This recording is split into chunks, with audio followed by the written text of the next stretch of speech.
and came to us. That's the only thing she will make herself heard in the world. That is it. It's the same thing we are talking about the way things are run here. People, some of them have overstayed some of these positions. They have turned themselves to emperors into that situation whereby they felt that they own everything. This is a total negligence. I encourage that. We will not encourage that so that we will not lose the best hands we have.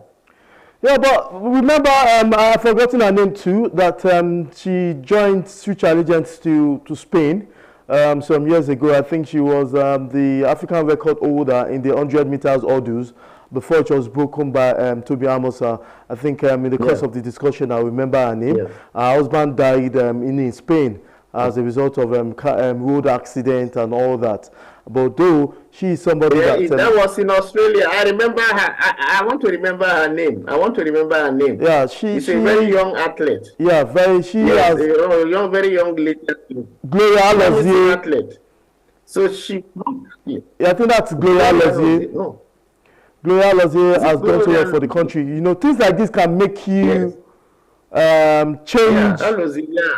Things like this can make you change your mind. Why do you say you don't want to encourage Favour to change nationality?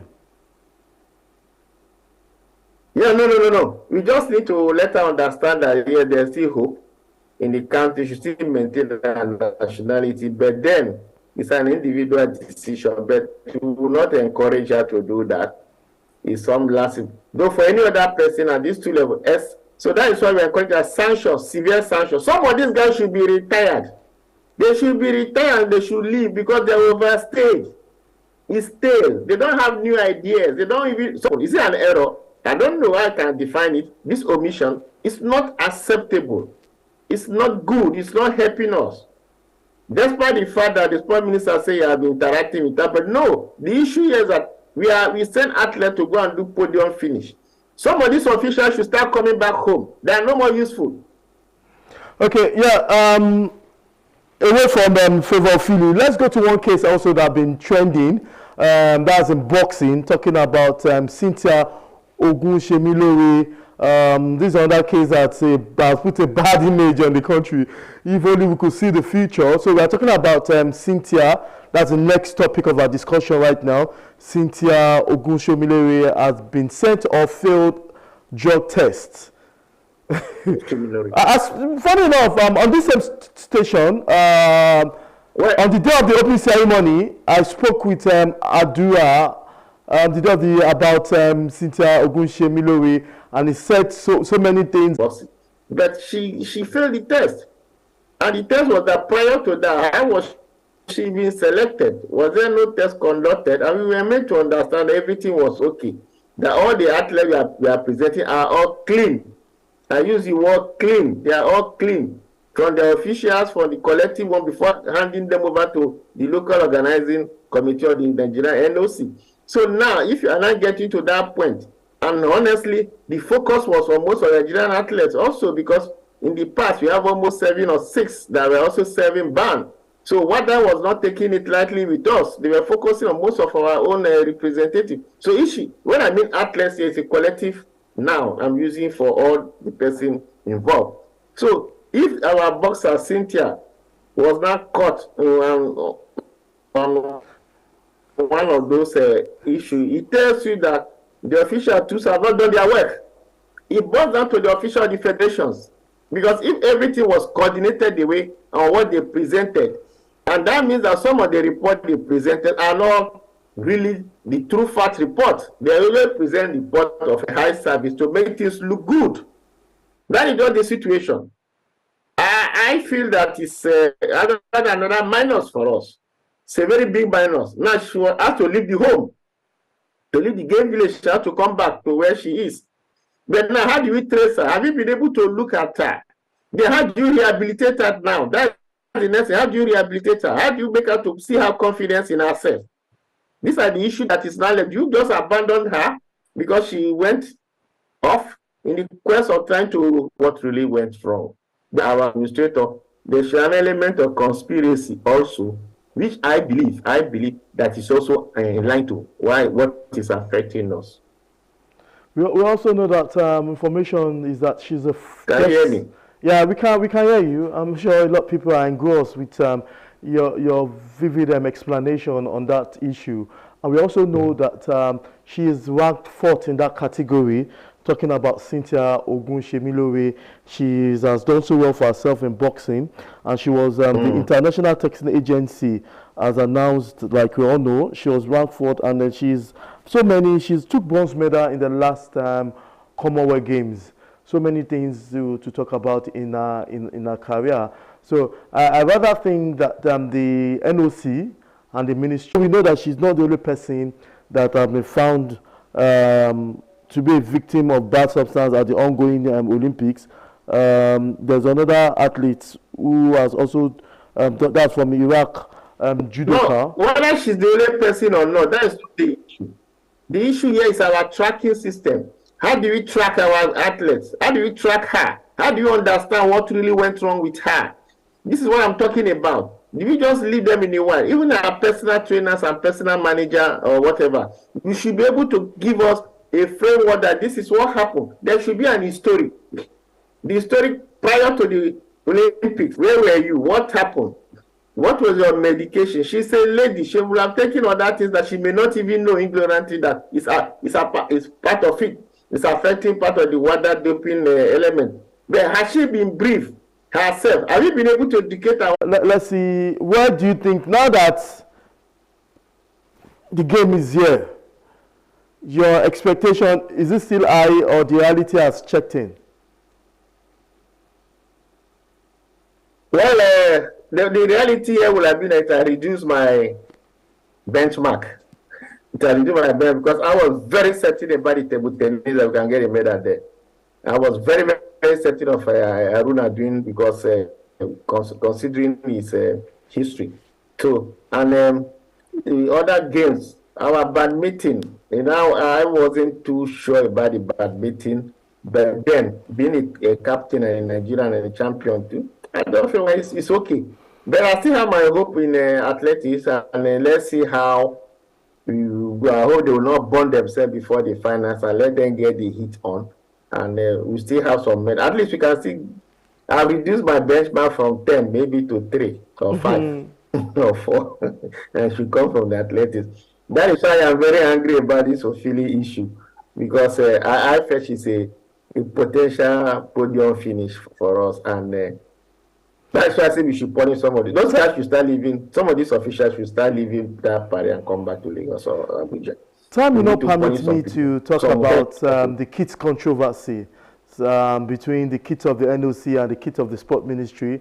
Though the sport minister has come out to say something. That was the plan of the discussion for the program, but it's something that I'm sure you want to share your opinion on that. So I think that should have been resolved. I think the sport minister said that when it comes to participating in the event, you can wear the federation's kits, the NOC kits. When it comes to several things said, but what's your opinion on that? No, there are traveling kits, there are event kits, and there are realization kits. So for me, the casual kit, I'm putting in quote, the casual kit should just be like a supplementary. That is a pick, which was just explained. But when it comes to the event proper, we use the one that is Puma, yes, that is acceptable. I think this is just I know that most of this for contractual deals, for a global event, maybe you have a contract that every athlete from a particular country should be using your kit, but then we still have the right to have a supplementary kit. That's what we look at it, which may not be very glaring for the event, but once it comes to the proper event, we use the kit. So that issue, I think, need not to be overflowed. It has been settled. Yeah, but I think you are right. It's not to overflow. But now, what kit should be used during the competition? Is it the one for the sport ministry or the one for the NOC?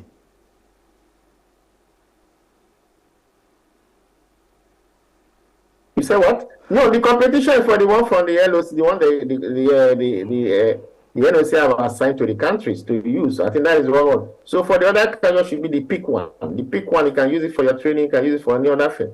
So it's just the same thing like having a traveling kit. This particular thing, so if you go to some of this event, you have your traveling kit, you have your realization kit, and you have your event kit.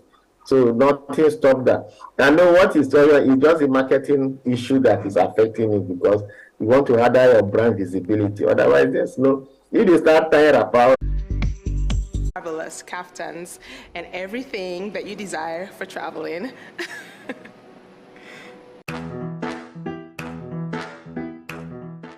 I just really love the way women carried themselves back then, you know, the Marilyn Monroes, you know. It was sexy, but there was still glamour to it, you know, and elegance and sophistication.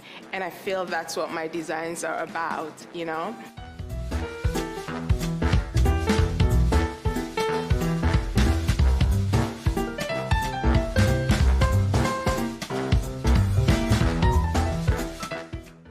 I've also been inspired just by my continent, the continent of Africa. Growing up in Sierra Leone, it's just this beautiful, bustling colors, you know, it's so vibrant, the marketplaces, you know, Christmas, it's just, everything about it is just so energetic and it's so powerful and colorful, and it just makes me really happy. And so no matter what collection I do, it always goes back to that. And so that's why you see all this colorful prints and all these bold colors, you know. I feel women wearing it, it just makes them so extremely happy, you know, and they look absolutely gorgeous in it too.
Hello, my name is Daniel Mofo.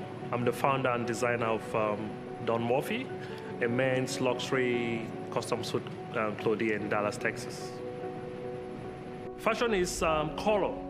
In the past, men were all very scared of, you know, the colors. They were used to the blacks, the grays. But now, if you look at fashion, men wear almost bolder colors than women, you know. You see men in red suits, men in yellow suits, men in pink suits. So for me, fashion is color.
The pandemic opened the world to a new dispensation regarding work.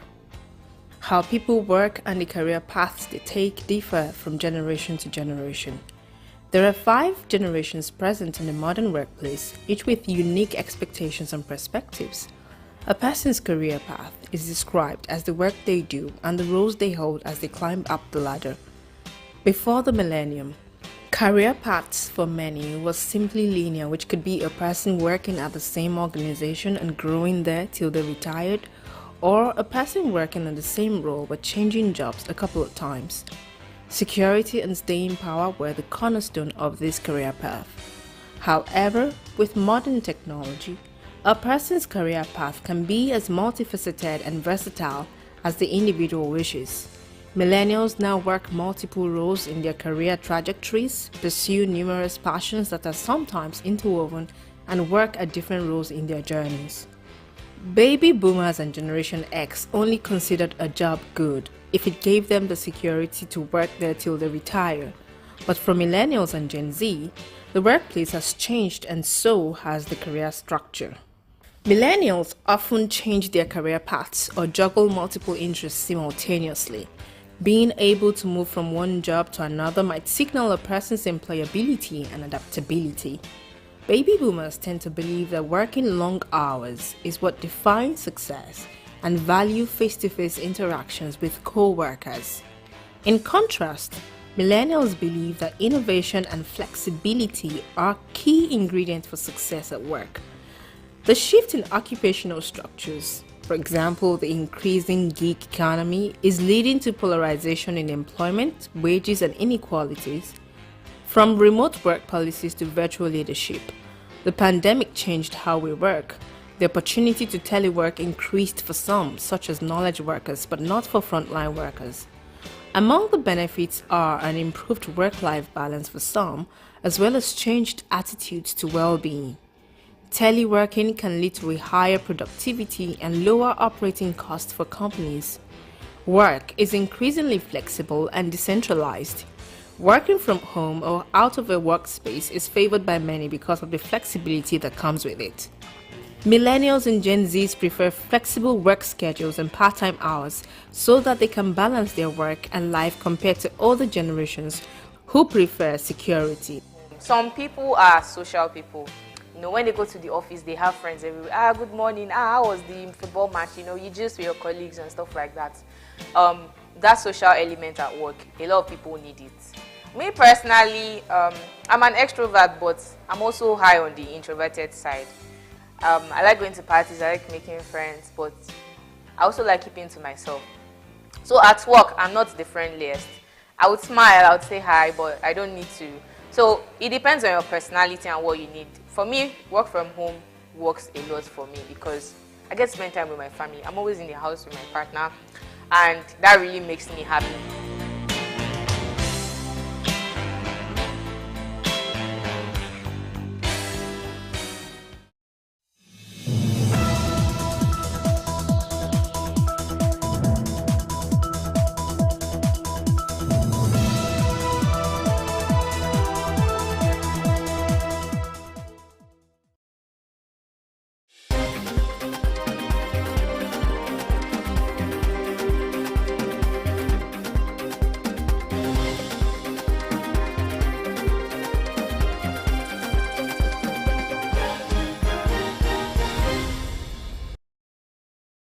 Hello and welcome. My name is Nyamgul Agaji. This is the news update.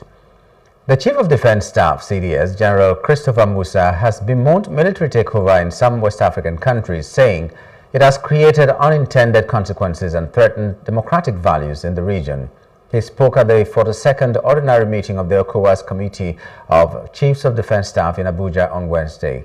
General Musa said the threat of military takeover must be destroyed, adding that it negates the core values and responsibilities of the military profession. He added that in the democratic countries, the military must uphold democratic values in line with the principles of their constitutions.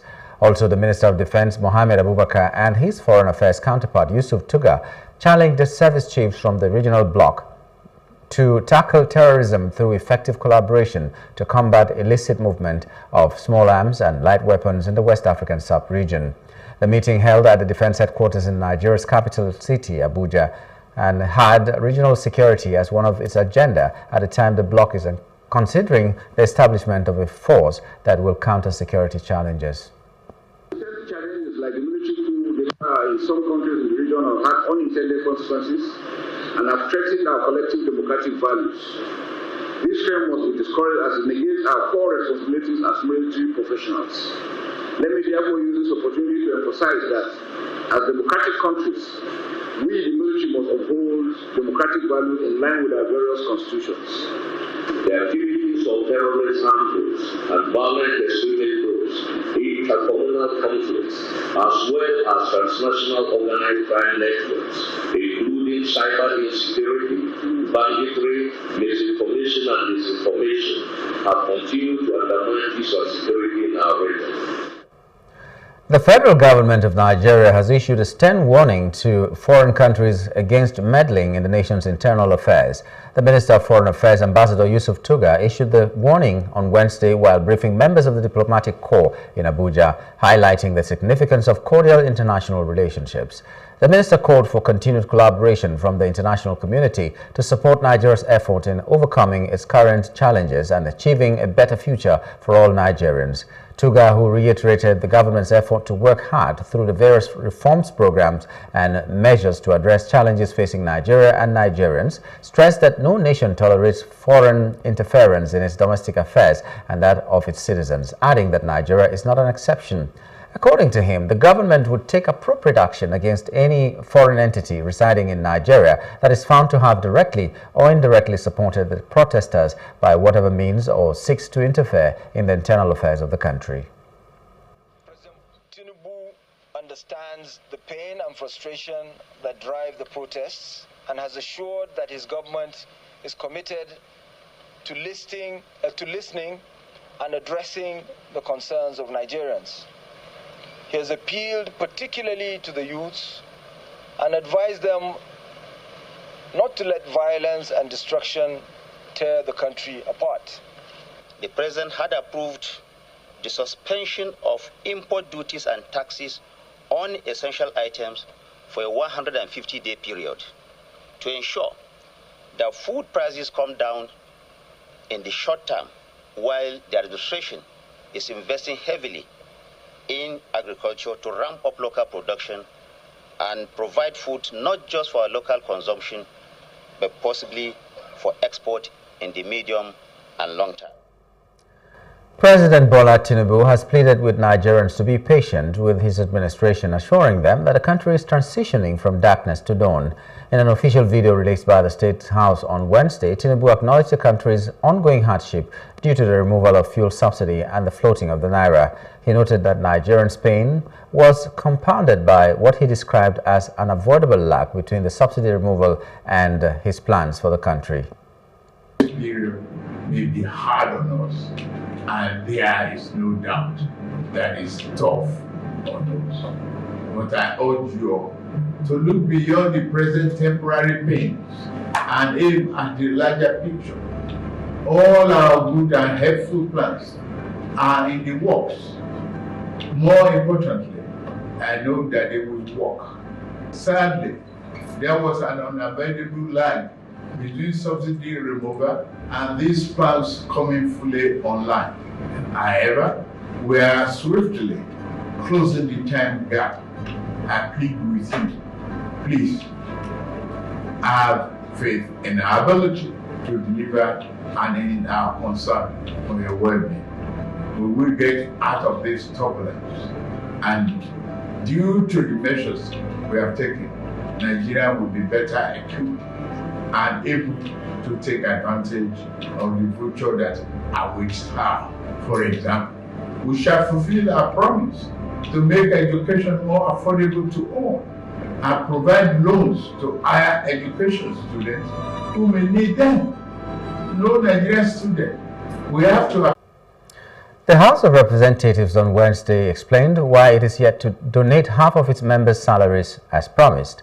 According to the spokesperson of the House, Rotimi Akin, the lower chamber remains committed to the 50% deduction in the lawmakers' salaries. The lawmakers in July agreed to cut their salaries by 50% for 6 months in solidarity with the Nigerians over economic hardship and hunger experienced by the citizens. To Akin, instructions for adjusting salaries had since been issued and would be enforced moving forward to ensure its pledge is fully realized. He called for patience, assuring that the House would adhere to its promise and sustained efforts to earn the trust and confidence of all Nigerians. The spokesman also clarified that each member of the House takes 600,000 naira as monthly salary against the 900,000 naira which is being speculated. The Group Chief Executive Officer GCEO of the Nigerian National Petroleum Company NNPC Limited, Mele Kyari, has decried the impact of smuggling on the oil sector or in the oil sector. He stated this on Wednesday before a Senator Opeyemi Bamidele-led ad hoc committee in Abuja on alleged economic sabotage in the petroleum industry. The NNPCL boss also said personnel of the company have nothing to do with substandard importation of petroleum products into the country. Kyari said that as the GCEO of the company, he has faced undue media attacks from persons doing everything to create the impression that NNPCL is sabotaging the nation's economy. According to him, the company is faithful and will not lie to the country. He further said that the oil and gas industry is bleeding and that there are things he knows but cannot talk about in public until the time comes. Heavily armed security personnel stormed and raided the headquarters of the Nigeria Labour Congress NLC in Abuja on Thursday.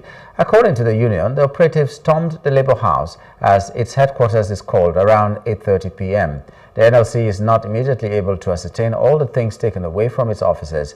The raid, which was carried out 6 days after the End Bad Governance protest started, has been blasted by the union, that also demanded the immediate withdrawal of the security operatives from its headquarters, adding that even in what they termed the dark days of military rule, NLC secretariats were never invaded and ransacked by security agents. The Nigeria Immigration Service, NIS, has suspended an Assistant Superintendent of Immigration 2, ASI-2, Opravero Ufoma, for allegedly soliciting financial gratification from a traveler. In a statement, a spokesman for the service, Kenneth Udo, said the officer's conduct captured in a video circulating on social media does not reflect the values and ethics of professionalism upheld by the NIS. Udo said the service received the viral video with the caption, "This is how immigration officers treat tourists in Nigeria." Comptroller General of Immigration Kemi Nandap also condemned the alleged misconduct in the strongest terms, saying, So I don't blame the people, I blame the government. The government should do better. If fuel is okay, I feel people won't inflate price.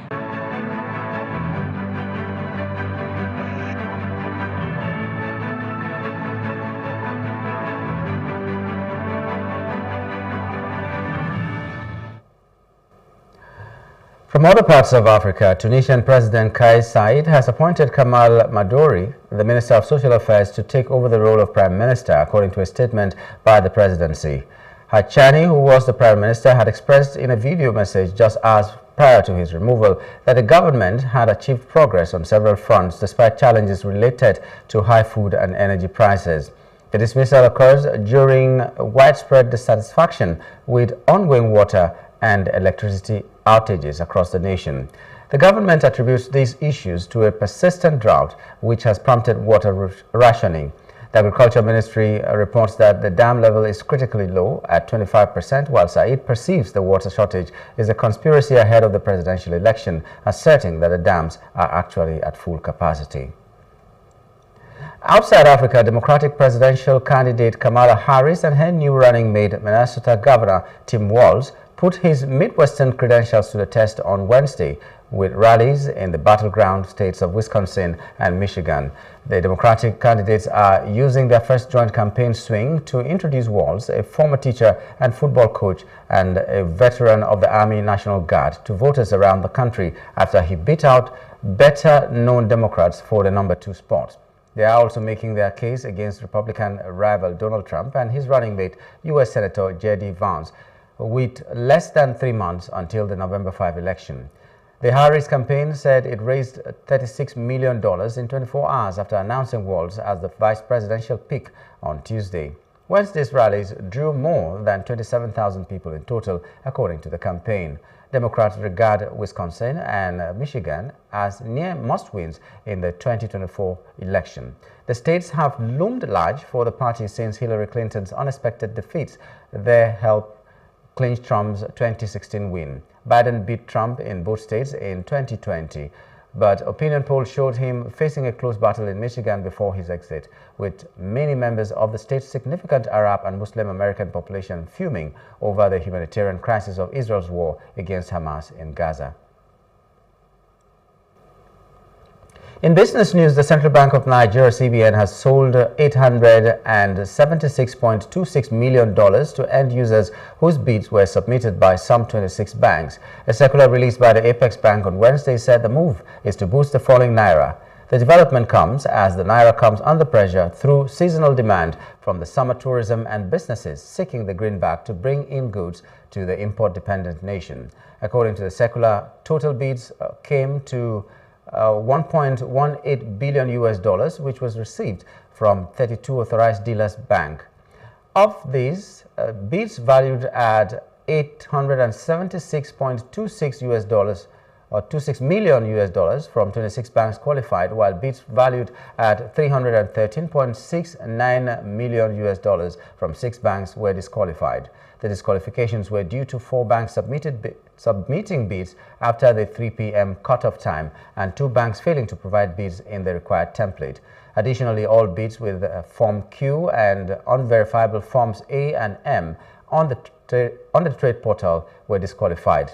The CBN approved a cutoff rate of 1,494 naira to a US dollar for the retail Dutch auction.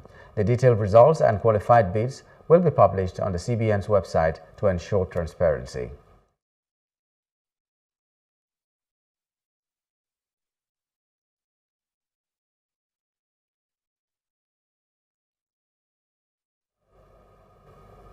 And that's the news update. For more stories, please follow us on Facebook, X and Instagram, and do subscribe to our YouTube channel at Plus TV Africa and Plus TV Africa Lifestyle. You can also view us from Limix on limix.tv and Glow TV apps anywhere in the world. My name is Nyamgul Agaji. Thank you for being there.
She wanted to have a career session. When I was taken to Portobello Road Market in London when I was about 10 or 12 years old, and there was all these colourful characters everywhere dressing up, and I saw very quickly the reaction and the way that they made me feel, and I wanted to have a part of that. I think there's a level of escapism within the fashion industry, and it's a chance to put feathers on and dress up and escape maybe from your day-to-day life. Yeah.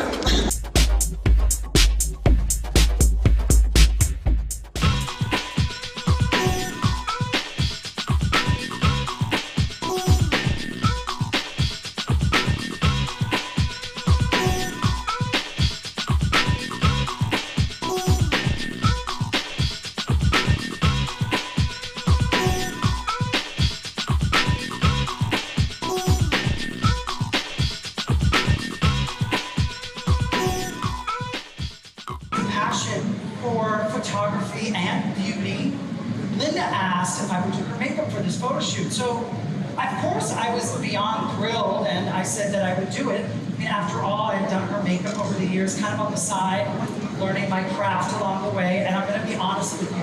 There were a lot of messy attempts at learning that perfect smoky eye. Trust me, terrible. But after Linda's shoot, Christian complimented me on my work, and he asked if I would be interested in working with him from time to time.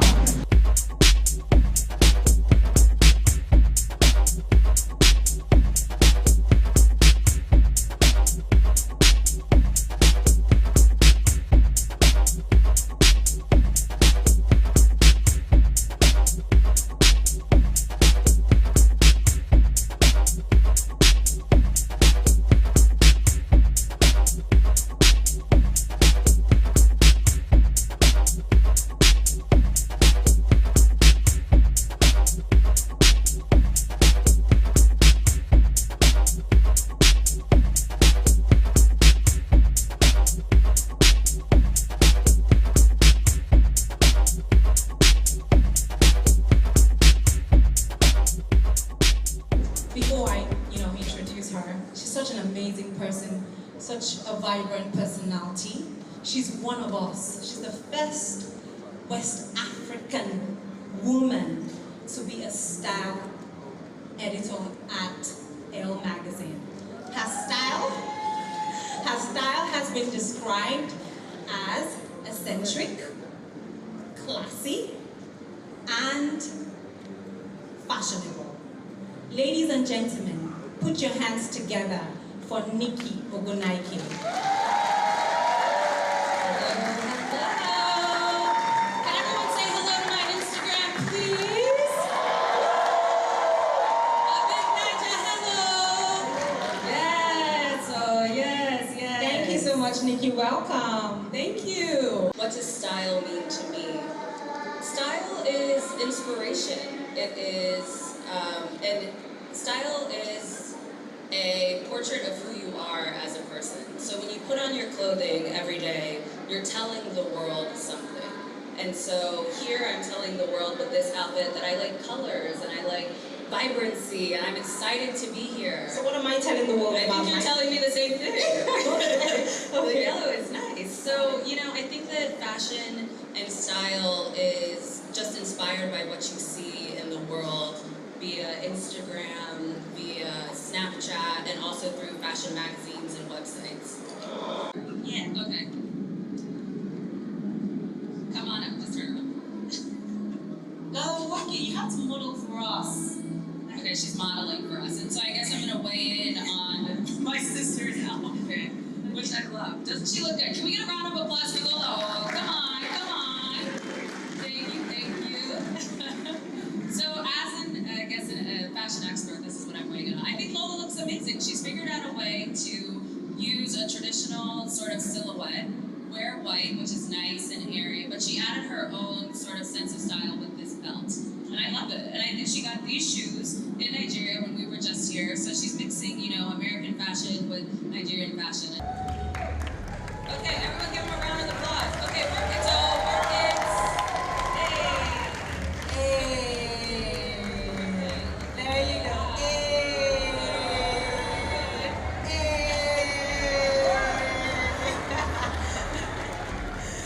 But she paired it with a nice sort of top, and so it's like a menswear inspired top. And this is an example of how to do menswear and women's wear, but with African accessories, which is really great to see. The mix is genius.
Reading is an essential habit and a culture that must be developed.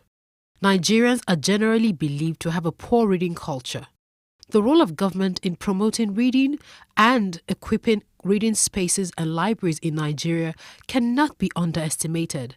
But first, we must look at the development of reading habits from the home and the role parents play in encouraging their children. My parents, my mom used to be a teacher, so reading was obviously part of a curriculum. And then my father used to be a professor and is an author. So I started reading very, very early, and I started reading books that were higher than my age grade.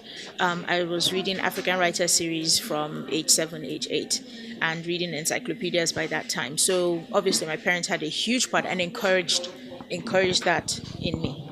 In the Nigerian book market, there's a high influx of foreign authors writing for children, but very few Nigerian authors telling relatable, homegrown Nigerian stories. If you start out reading stories even to your baby, even before they're 1, and then as they get older, buy appropriate materials that are colorful, with easy to read words, and read with them.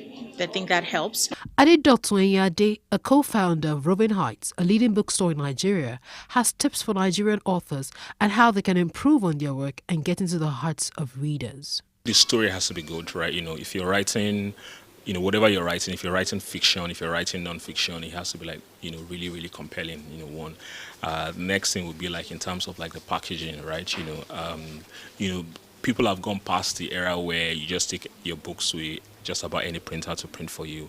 I think, publishers, self-published authors as well, they need to invest in ensuring that the quality of the book, the final output is one that would, stack up with any book, published, elsewhere in the world. So that's really important. Then I think, what would be the most important tip for me to them would be just, they need to invest in marketing. The book business, like any other business, is challenging. If you ask anyone who's running the business in Nigeria, they will tell you capital, of course, right? Book selling is also, as with any other business, is also quite capital intensive. Getting to pay your rent, getting to actually buy the books and stock up your shelves when you have them. Hiring good people requires decent amount of capital. So I would say it's getting the startup funds to set up something. And then if you're looking to do it at scale like we're hoping to do, then it also requires you raising funding, which isn't readily available in commercial banks, right? I don't think a bank would say they want to give you a loan to set up a bookstore. They probably will be skeptical about the number of people who read. So for us, I think it's just I would say capital is at the top of the totem pole. It is commendable that certain individuals and organizations are making concerted efforts to revive the reading culture in the country. The government should also redesign the school curriculum to incorporate more reading activities in primary and secondary schools.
Corruption is said to undermine justice and the rule of law in societies. On this week's episode of Our Voices, we'll explore how women are affected by corruption as they seek access to basic needs such as health services and even when they try to climb the ladder in leadership positions. Customers to report unauthorized debits to its customer protection desk. Last year, President Bola Tinubu launched an anti-corruption campaign and called for support And in January, Nigeria's Independent Corrupt Practices Commission, ICPC, and the EFCC said they are teaming up to fight corruption. We have our own constraints, just like every other organization. But we know that as a commission, that everybody's eyes on the commission. We have been doing our best. We have a good team. But Boti says words must be matched with action.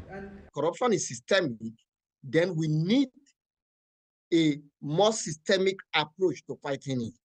So with all of the initiatives that we have on ground, we need to begin to deploy these things in a truthful manner.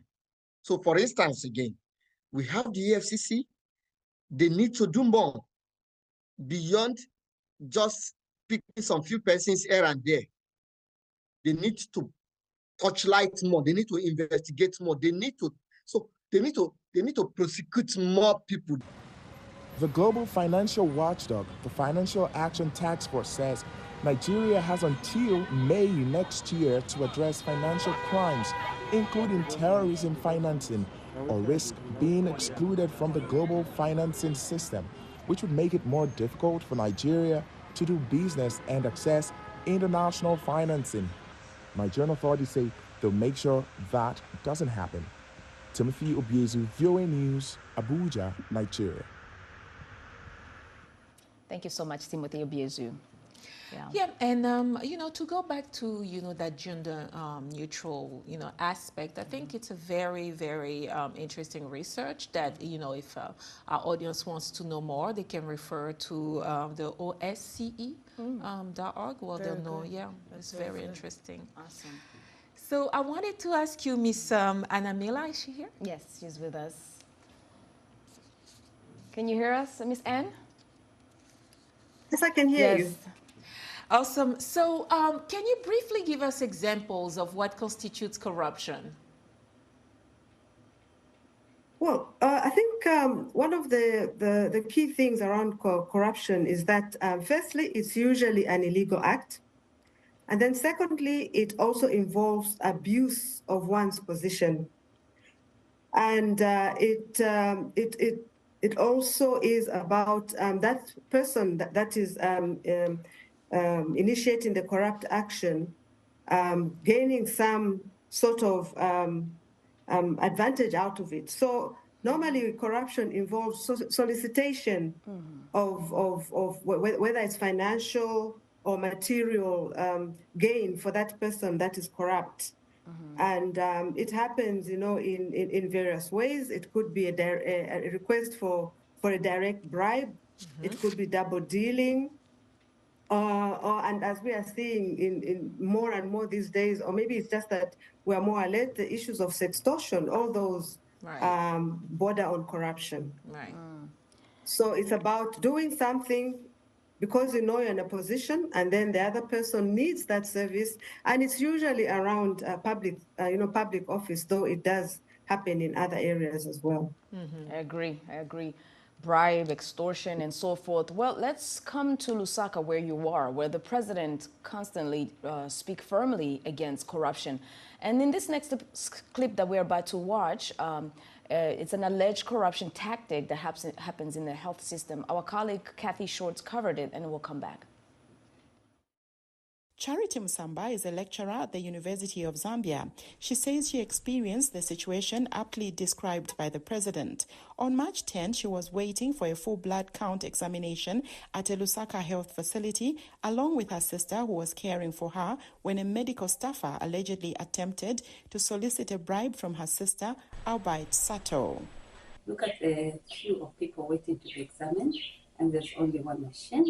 And in some cases, it even develops problems as it's been utilized. So if you want your sister to be examined, I can quickly push her name up the list. But that's on condition that you also help me.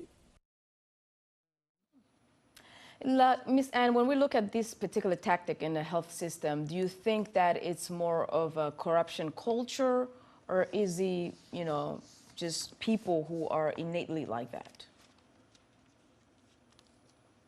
I think it's both. There are people that are innately like that, but then when corruption is allowed to perpetuate in a country or in institutions, then it becomes a culture, especially where people think they can get away with it and where addressing corruption is not consistent. So it starts with individuals, indeed, but it does turn into a culture, depending on how it's handled. Right. So the people can be corrupted as well as the system itself can be corrupted. Yeah. Thank you, Ms. Anna. We'll, discuss more about the culture of corruption. For now, let's take a short break. When we return, we'll hear more from Ms. Mbewe Anamela, Executive Director of NGOCC, Non-Governmental Gender Organization Coordinating Council. She will help us look more at possible solutions to fighting corruption. And as usual, we ask you to share your thoughts on this topic on our social media platforms at VOA Africa. We are on Facebook, Instagram, and X, formerly known as Twitter. Use the hashtag VOA Our Voices. Stay with us. We'll be right back.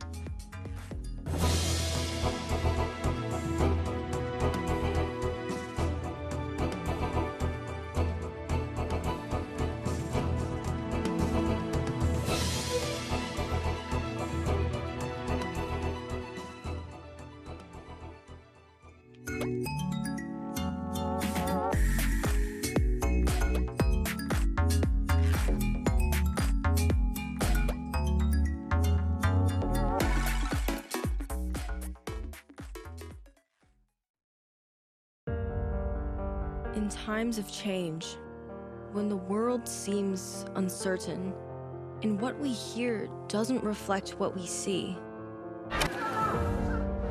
we seek the truth. When we are told only part of the story, we lose trust. In moments of crisis, our dreams, hopes, and wishes for a better tomorrow depends on a free press. At Voice of America, we bring you the stories that people take risks to see. We connect the world and unite it with truth. At Voice of America, we show you the whole picture.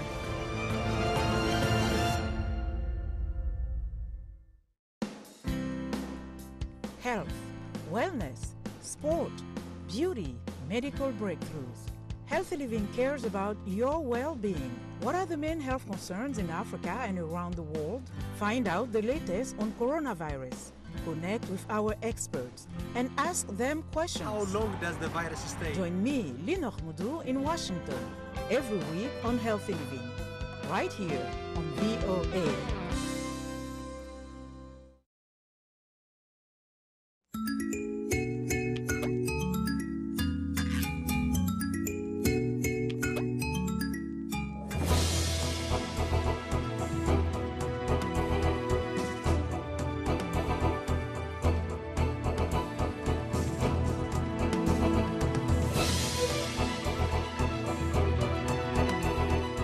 Welcome back. You're tuned into Our Voices. We're discussing corruption and how women are affected and also which part they play in it.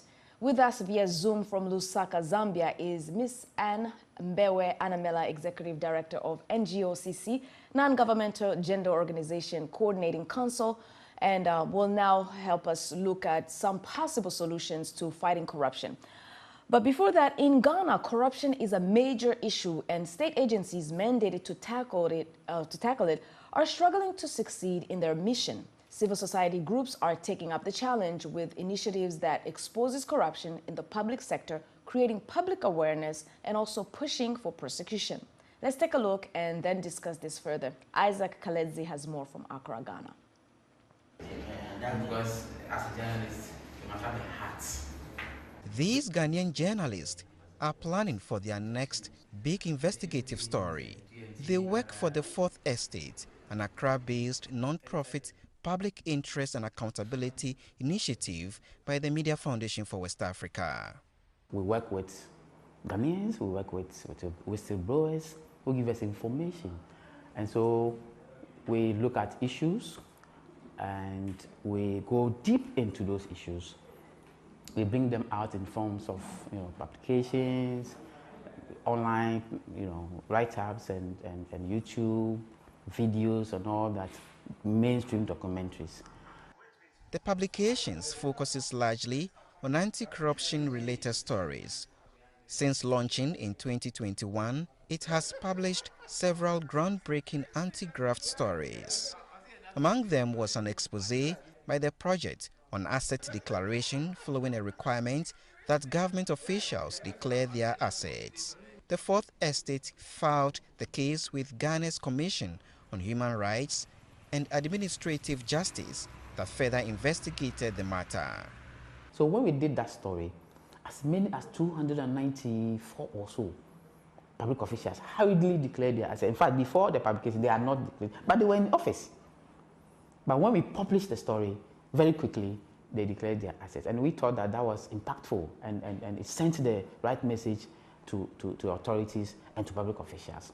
Anti-corruption campaigners say fighting corruption in Ghana has become a daunting task, despite the country launching the National Anti-Corruption Action Plan, a policy document with plans to combat corruption. The National Anti-Corruption Action Plan was the blueprint for all of us to fight corruption. However, in all these very glowing attributes that I gave, you would realize that there are so many gaps within the system that we haven't paid attention to. And for that matter, it makes the fight against corruption a difficult one. Some of those gaps include weak laws that hinder the work of state institutions mandated to investigate and prosecute corrupt public officials. Civil society groups like the Center for Democratic Development, CDD, are filling the gap and taking on the challenge.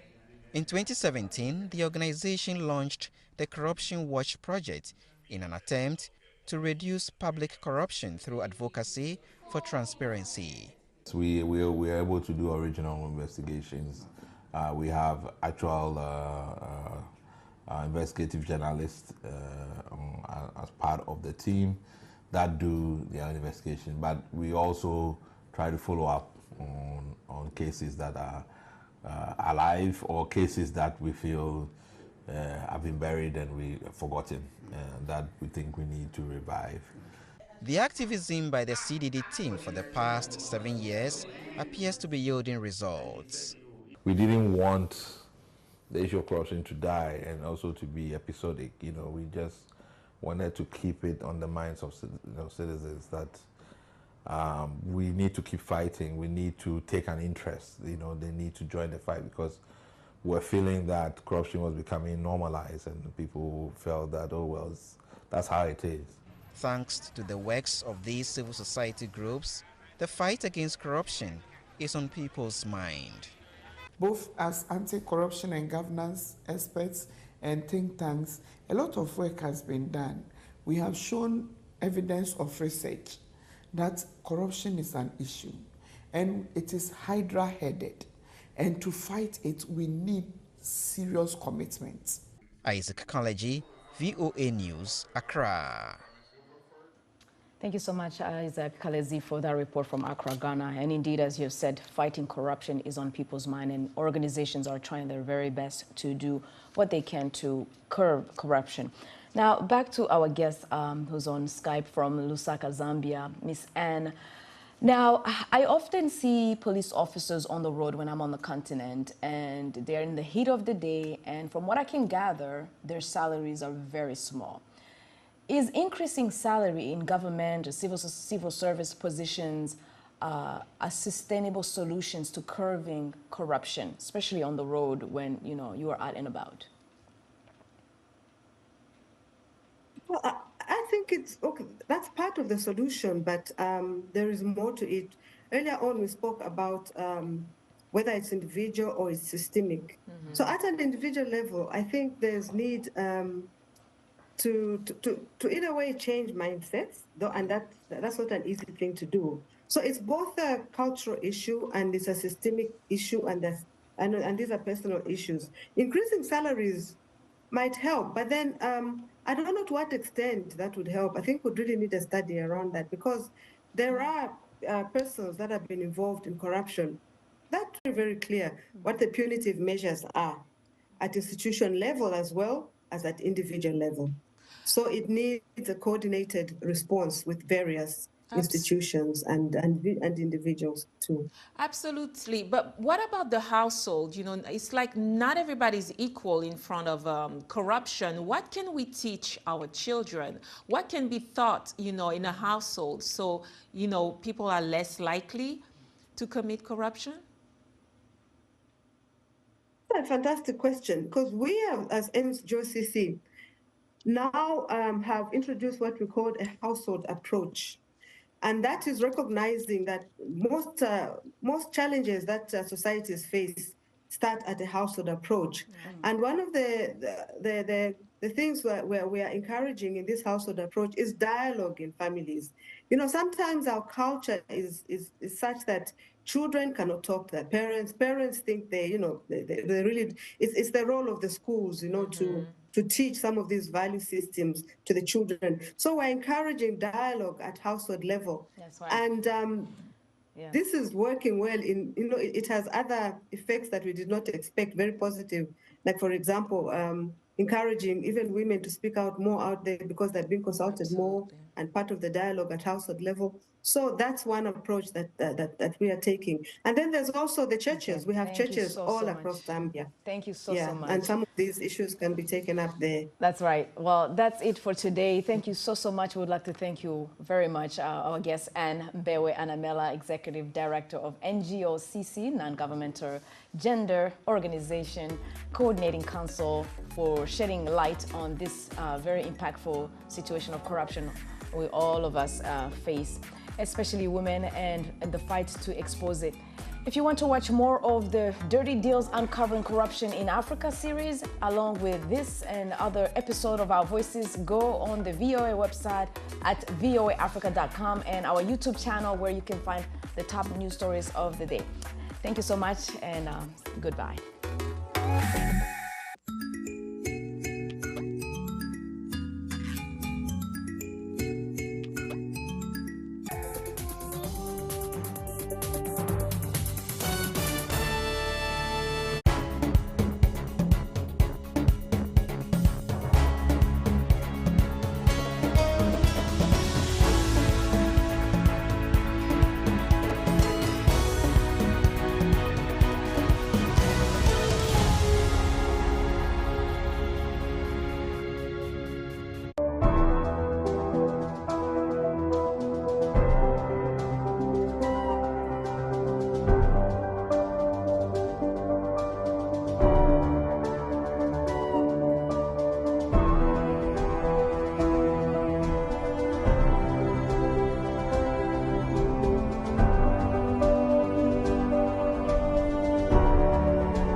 Working with Buhari, I wrote my book to change false narratives about the president, Femi Adesina.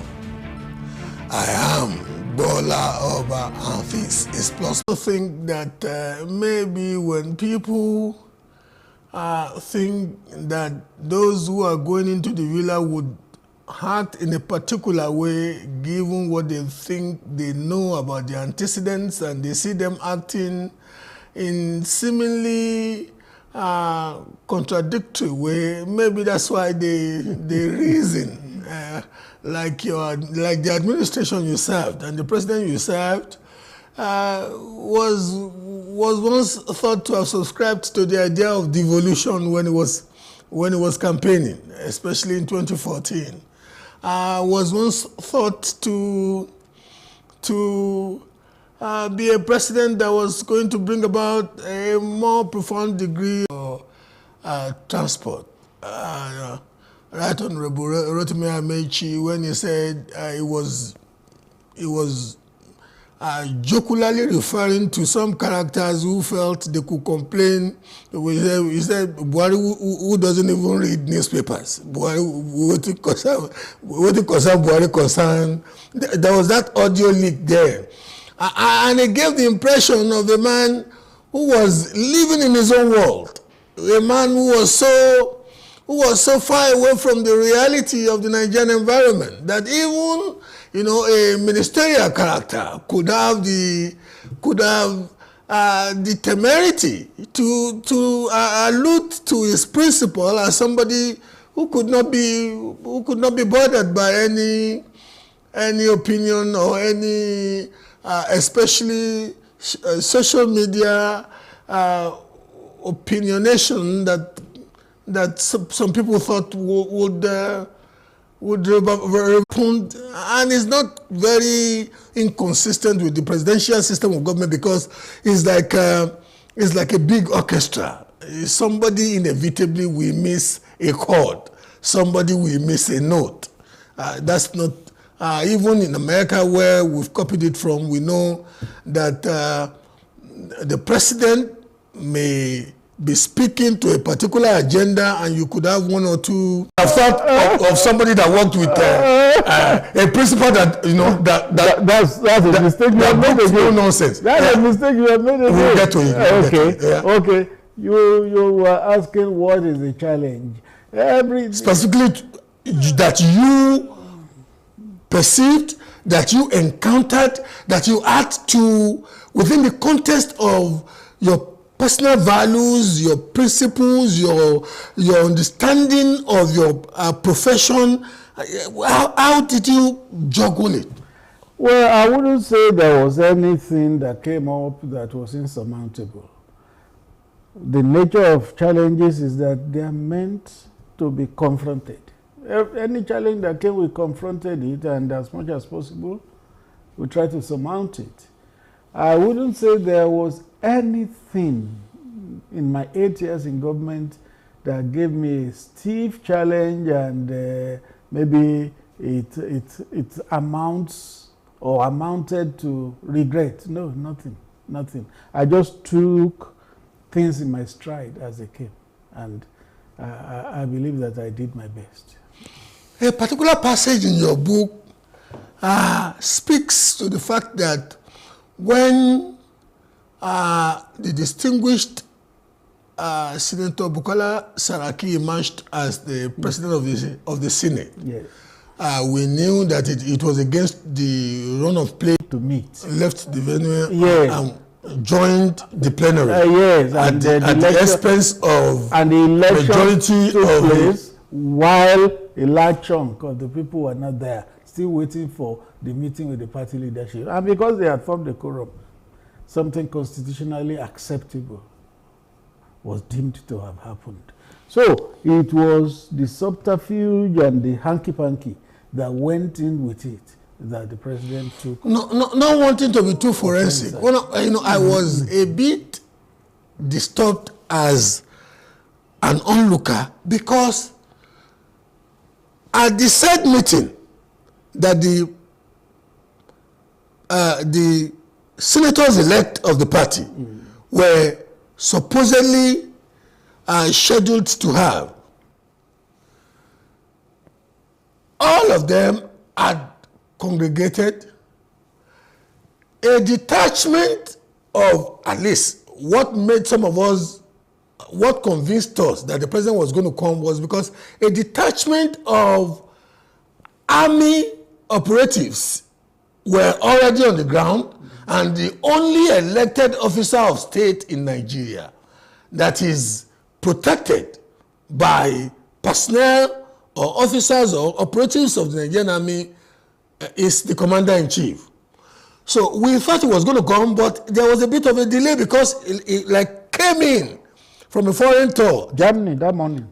Yes. The very morning.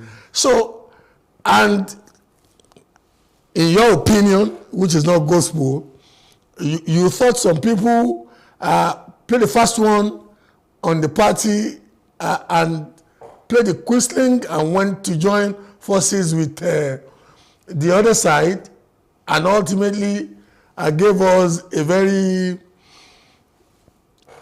chimeric leadership of the Senate, where the substantive president was, the president of the Senate was the party from the majority party, but the vice president, the deputy president of the Senate was from, unusually, the opposition party. But even at that, as a Democrat, your principal ought to have accepted it. We have covered that ground. He would have accepted it if it was fair and square. But it was not. There was subterfuge. So how long did it take you to convince him that he needed to do what Democrats ordinarily do across the world? Sometimes you get as the microscope to analyze managing a principled, often obstinate man. Sorry, it's meant in the positive. I agree with you. I agree with that. Can be principled to that point of obstinacy. Obstinacy. Yes. And I'm sitting there thinking, 8 years of your life was spent micromanaging not only the intellectual persona, but indeed the emotional persona of a man who could tell you to your face that I argued with him until he agreed. There was another time, much later in the administration, a different party from the ruling party won election in one state. I went to meet him. We need to congratulate the new party and their candidate that won. He said, why should I congratulate them after they beat my party? I said, no, Mr. President, you have to do it. He said, why must I do it? I said, you need to do it. Otherwise, it will be misinterpreted. And I showed him the statement I had prepared. He read through. And then he said, go and issue. If I didn't insist, that statement would not have been issued. So, with such a person, and like any other human being, of alienation and near cocooning. Let me borrow the word you had earlier used. I will not call it alienation. I will call it a style peculiar to. And that was a metaphor and phraseology you were very adept at using. Yes. It was even far more irritating.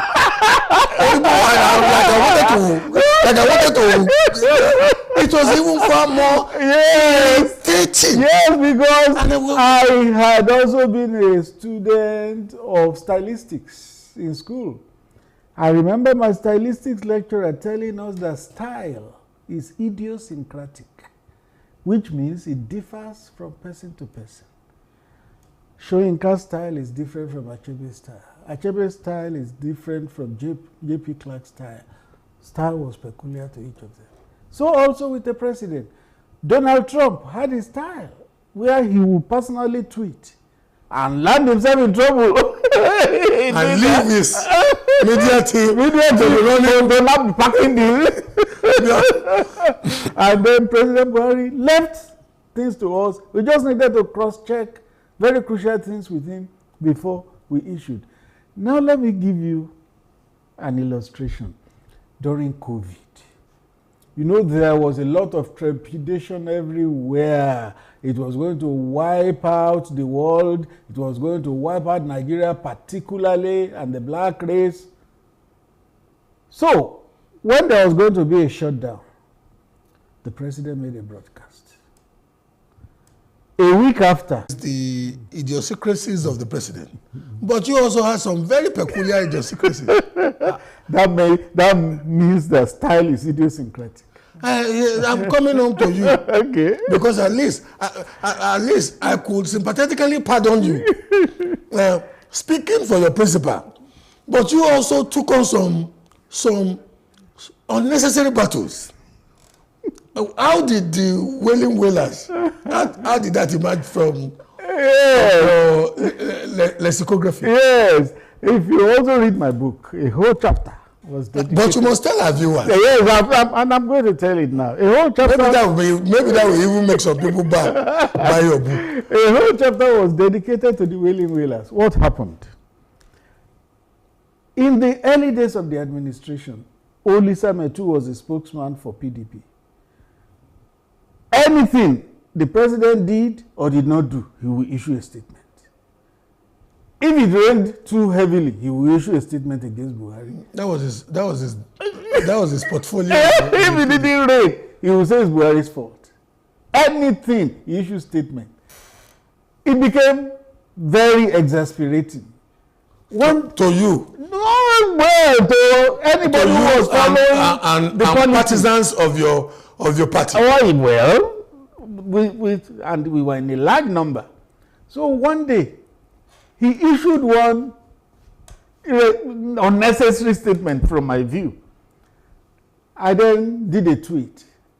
I said, these people were in power for 16 years. Now they have lost it. They do not seem to realize that they are not going to taste that power for a long time. I then ended it with Wailing Wailers. So who was I talking to? PDP and a spokesman, Olisa Metu. That tweet was done in of strategist. What did it take? How did you manage such?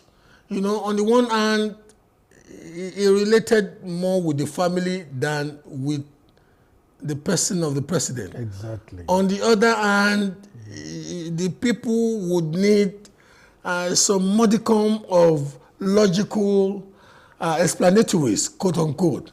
And I was thinking, I once told a friend then, what would you expect? What would you expect a Femi Adesina or a Gabashewu to say about this now? If you say a bit too much, Madam could be offended.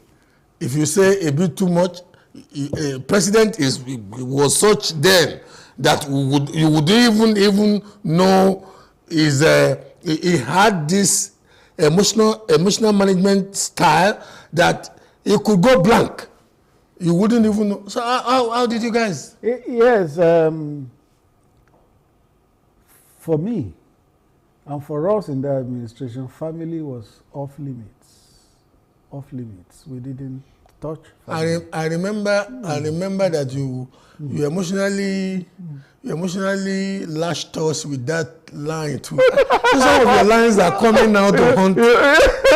Who first used that line? I think was it Obama during the campaign, and there was an issue about. But you borrowed it. Yeah. You borrowed it abundantly. I borrowed it.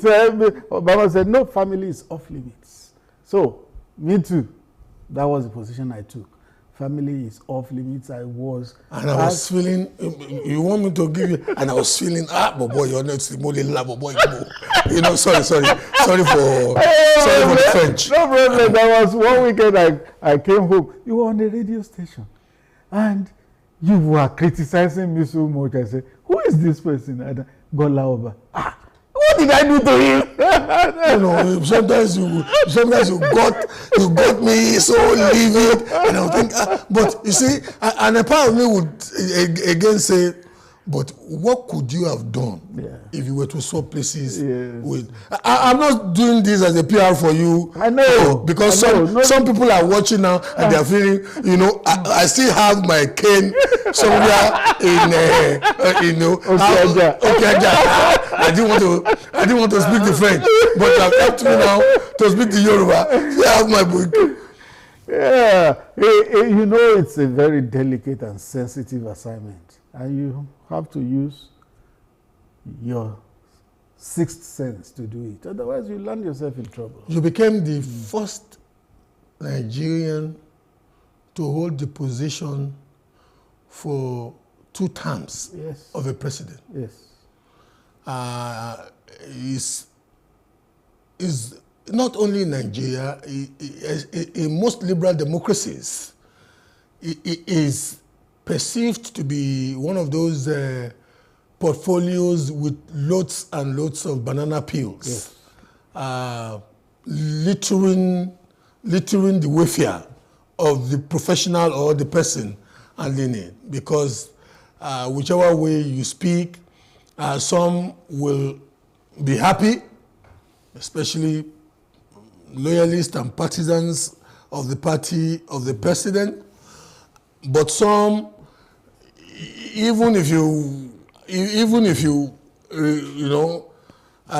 woke Rotimi Williams from the grave, and Gani Williams was, and Gani Fawayimi was backing Rotimi Williams, you couldn't, that was how, because of the rabid partisanship. How did he go about it? It was really tough. You see that it was under that administration that social media exploded in Nigeria. It has started under Jonathan. You know that Reuben Abati had to tackle people on social media at a point. But by the time we came in 2015, it was everywhere. It almost became a national distraction. So what I did was I had to get on all the platforms of social media too. Twitter, Facebook, Instagram, all that. Make a confession now. Yes. You holding an imaginary Bible. Most of those tweets by the president was not directly by the president. No. It was by you people. This is how it happens. There are still allegations, and you see the Emefiele and the CBN story go one way. You hear some, you read about some abuses of processes and how it did seem, if one were to draw a picture, that the president was being, not directly, but in a way being painted not to be in control. On January 16, when this book, Working with Buhari, was publicly presented, President Buhari was there, he made a speech, and he said, when things are not put on record, revisionists will have the day. So all those who are talking today, they will fare better if they go to look at the records to find out what exactly happened under President Buhari. If they look at the records, they will find that their questions are already answered. Is it Reverend Femi Adesina? I don't like when I get this tricky, honestly. Even me, I was thinking, I know you are, you have an ecclesiastic title of a sort. I do. Is it Deacon? I do. I just love the word brother. Oh, brother. You call me Brother Femi, I'm okay. To be honest,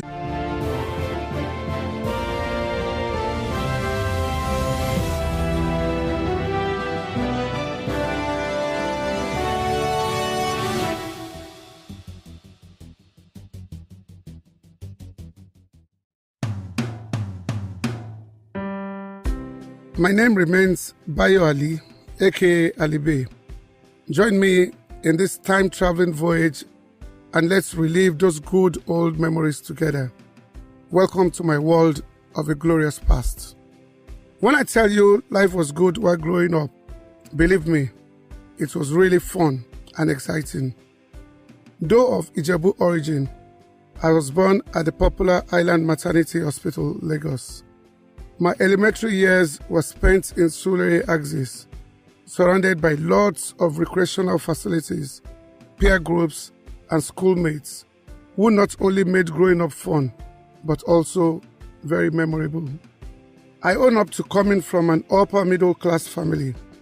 We were comfortable, but constantly reminded that the greatest legacy anyone can bequeath his offspring is quality education and good character.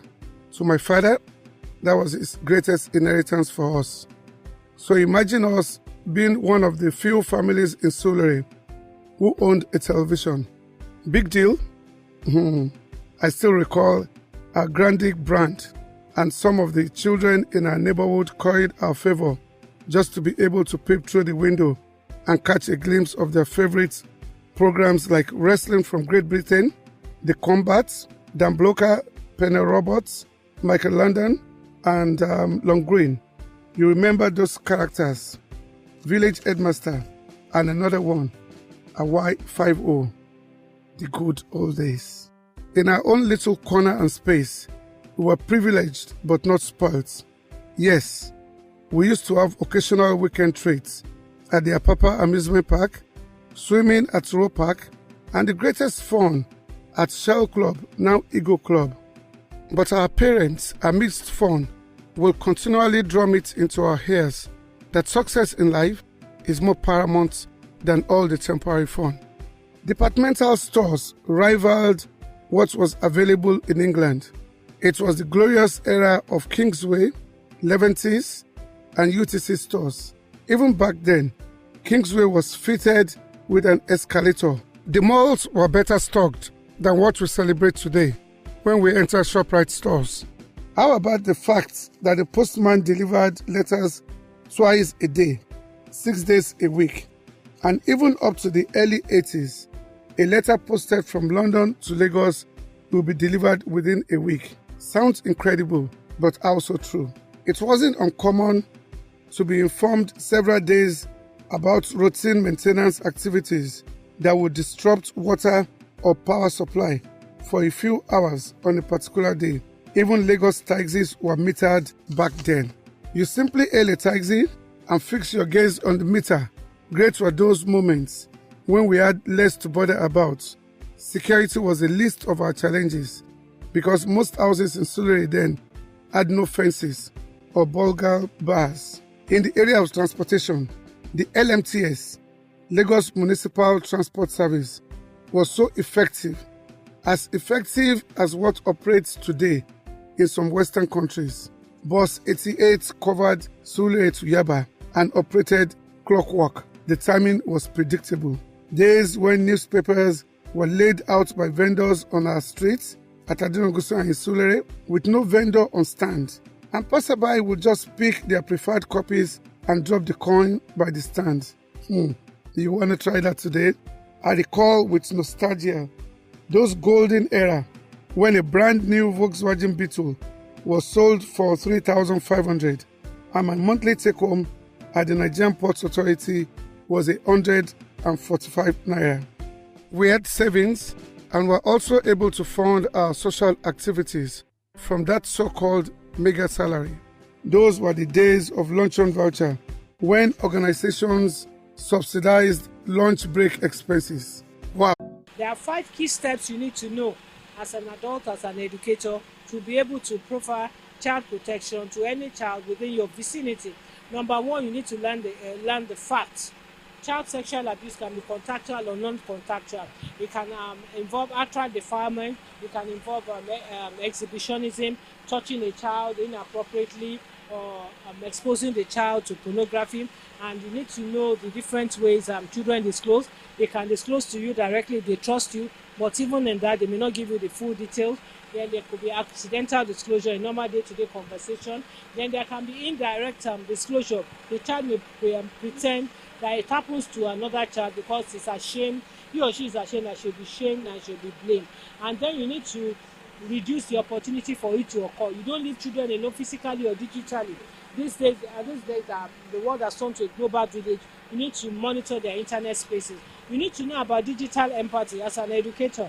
A child may be innocently browsing to do the homework and the pornographic site may drop in and the child will be ashamed to seek for help, which may traumatize the child. Then you need to know children's digital footprint. You may give your child a name and get another name online, on Facebook, TikTok, on Instagram. And then you need to know how to talk about a sex ed with children for placement in shelters and orphanages. We have the prosecutorial unit, the Office of the Director of Public Prosecution.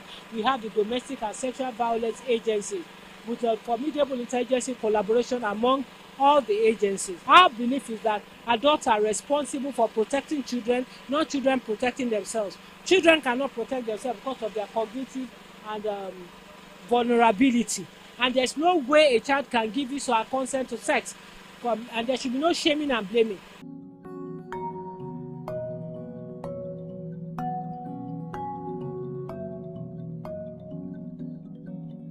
Parents who don't have time to listen or to take care of their children are guilty of child neglect, which is an offense, and it opens the door for pedophiles because there are no benchmarks or indices to identify a pedophile. Pedophiles' strategies include earning the trust and respect of parents. If a child is hungry, they offer food. If a child is lonely, they offer companionship. They are like the wild animals in the safari who will study the children to look for a loophole in that life of that children, feed that loophole to maintain control over the child. Some even blame the child, it's your fault. It can never be a child's fault. And a child is anyone under 18 years of age. It doesn't matter if she's already in the university or she's big or whatever. Every child needs protection. Every child is important. Not just our biological children, not just our children, even our domestic staff. They need to be protected.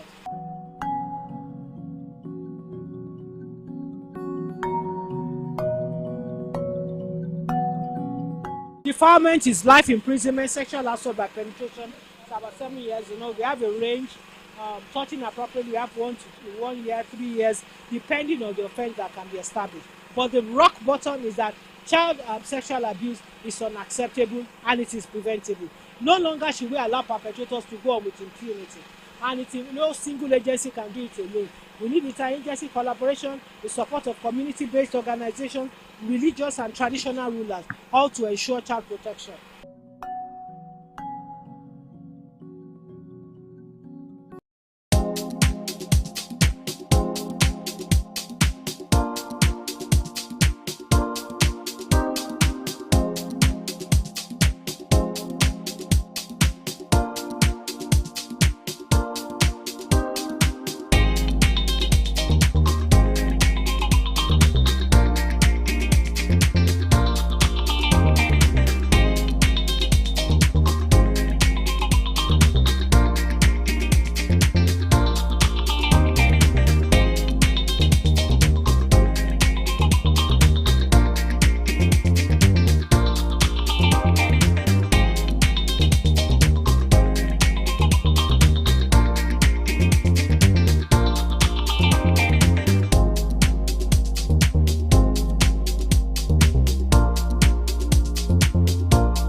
Hello and welcome to Timeless Conversations. Well, today what we're going to say will end up being very, very timeless because we can repeat it from time to time. I guess it's something that had started with creation itself or with the evolution of mankind itself. I have a guest with me. He is someone who, once he comes on now, you'll see why he has the title Sage. But real name, Samuel Hassan. Hi. Hi, hello. Yeah, good to see you. Good to be here. Your profile says you are a teacher. Yeah. And I said, you know, I love teachers a lot. Right. Without teachers, we don't be here. I agree. Right. So why do you call yourself a teacher, or why are you called a teacher? Are you a real teacher? Did you go to learn teaching?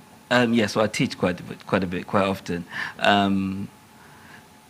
When I was young, my best game was to pretend to teach. Wow. Yeah. So I'll be in a classroom or gather a few younger kids, and then I'll pretend to be teaching them. But I realized back then that I didn't have the information to teach. I didn't have material to teach. So I just pretended. But it bothered me even at the age of 7 or 8 that what I was teaching was not accurate. Wow. Yeah. So. But then the funny thing about it is, I also didn't like school. I never really liked school. I felt it was a bit too constraining, too constricting. I have to wear a uniform, I have to sit in one spot, you have to speak for 40 minutes as a break. I felt constrained by it. So it was a conflict for me. What kind of teacher are you going to be since you don't like school?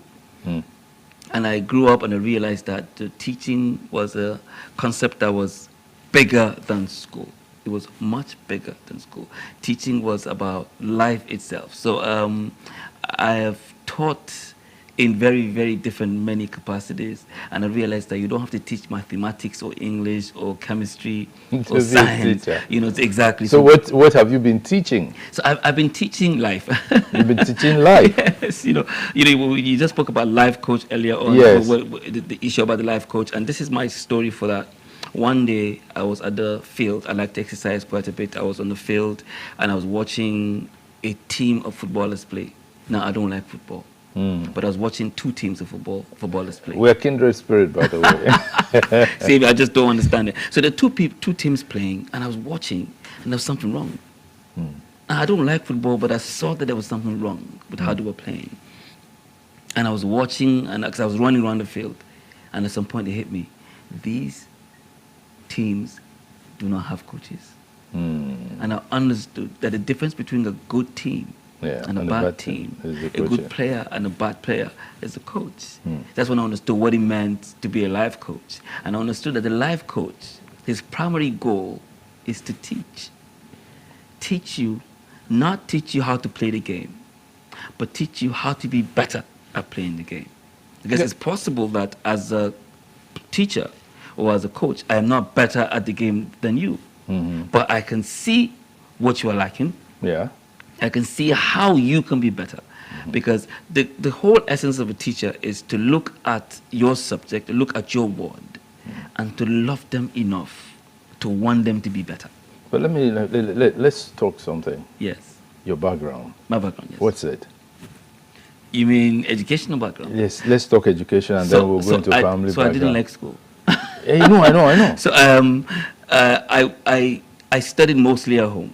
You did? Yeah. My father didn't finish secondary school. So he ended up living with some white guy, one retired military guy, a British guy in Minna. And the man said, "You're really smart." So the man made him do, I don't know what they call it. That's Cambridge GCE. Cambridge then. And my father had to do it from home. So I think my father learned the benefit of home study. Homeschooling. Yeah. You know, so I went to school, but I didn't even pay attention in school. Everything I learned from home. From home. And I ended up learning a lot more than was taught in school. Because my father was quite a disciplinarian, so you had to learn it. Yes. So I just go to school and I'm playing, you know. But in university, I practically just didn't go to any classes. Practically just sat somewhere, did some stuff that we're doing, and didn't finish. You know, so that's my educational background. But when I was done, because I'd learned to study at home, I began to study by myself. And I gave myself a target of reading 100 books a year in my early 20s. Yes. So I'll read psychology, I'll read philosophy, I'll read motivation, I'll read science, whatever it is. The goal is you must read 2 books a week. The goal was 2 books a week, but there was 56 weeks. But I never read 100. This was the target. Read 100, but I always stopped at 94 or 96. Why? I don't know. I just never made 100.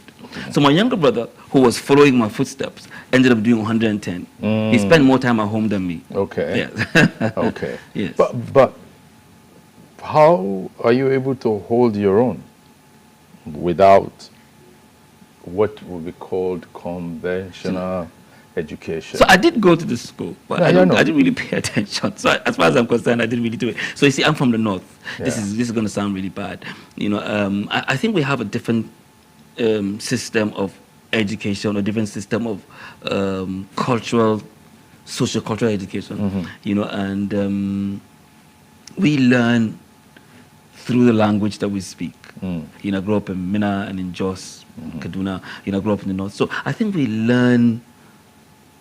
Our system is a bit different from the Western here, the Western system here, where everybody must have a master's degree and a PhD. It's really pertinent for you guys here to have a master's degree and a PhD. And for me over there, what was really important is you must know. So I chose an informal structure of education. Yes. I needed to just know. I wanted to understand philosophy. I wanted to understand psychology. I wanted to see what was quantum physics. I just wanted to know this thing. Yeah, quantum physics. Yes, I thoroughly was interested in quantum physics, but that came much later, because when we were growing up, physics was not that. There was no quantum physics. Yes. There was physics, but when I grew up, I began to see quantum physics in my 20s, and my interest kind of shifted. So the whole goal is, what are you going to understand? You need to understand life. I needed to understand, astronomy, astrology, not so well. Just understand how the whole world affects you, which is what quantum physics was for me. But I said let's go into your background, because you already started speaking like a life coach. Just before we came on, I asked you. I said to you that I wanted to ask you about the life coach. About this life coach business. Yes. Who is a life coach? Who needs a life coach? Right. What does a life coach do? Right. Then I'll add the clincher. What does a life coach know? So the life coach might not know too much. Yeah. But the life coach might not even do too much. So I think I got my idea of coaching from, I don't know if it's Socrates or Plato, who was a teacher. But besides gathering knowledge and putting knowledge together in books and teaching knowledge, there was a way that Plato or Socrates, I'm not sure which one of them, because one was a student of the other, but one of them was coaching his students. This is what he did. What the job of a life coach, I see it in their action. Anytime a student asks him a question, he answers back with a question. So his job is not to teach you. So that's the difference between a life coach and a teacher. His job is not to teach you. His job is to make you think. Reason it out. Make you fun. Because the belief is that all knowledge is resident in all of us. That's powerful. Yeah. So the job of a life coach, if you were going to be a writer, my job as your coach is not to teach you to write. It's to help you discover the tools that will help you bring out your writing skills. That, to me, is the primary job of a life coach. And because we're saying life coach, we're trying to help people navigate through life. Whether you're going to be, you're going to be a businessman, it's just to help you navigate through life. Give you the tools that make it a little bit easier. Help you, develop, the tools of having vision, purpose, discipline, those tools that will just help you be better at what you are. I'm not teaching you how to be a business person. That's different. I'm only teaching you how to be better by being you. That's basically. So it sounds like the life coach is a mirror to the student. Yes, you can be a mirror. So there's a difference. The one that's a mirror is a mentor. So I look at you, and I want to be like you. The life coach is the guy behind posting like this. The mentor does the same thing. But, the mentor doesn't have to be with you all the time. But the life coach is someone that, they're basically almost the same. So, but as a life coach, yes, how do you measure your performance as a life coach? Great. So I measure my performance from feedback. You know, now I coach quite a number of people individually. You know, and by the way, I don't take money, so I just do it. You don't take money? I don't take money. Yeah. You know, so I coach quite a few people. Maybe, I'm not saying there's 1,000, maybe 20, 30 over the years, you know, and I coach them on different aspects. Some might be some emotional trauma, and then some might be professional advice. Some might be writers like me. Some might be coaches like me. So I measure my success based on how much improvement I see in you, you know. If you're going through emotional stress, and I see that the tools that I provide, or the tools that I help you find, help you discover, you are utilizing them, I know that I am making headway. You know, but it is not my responsibility that you succeed. It's my responsibility to show you and give you the tools. I think you can do it like this, you can do it like this. It's your job to, you know, make it work. So why don't you get paid for being a life coach?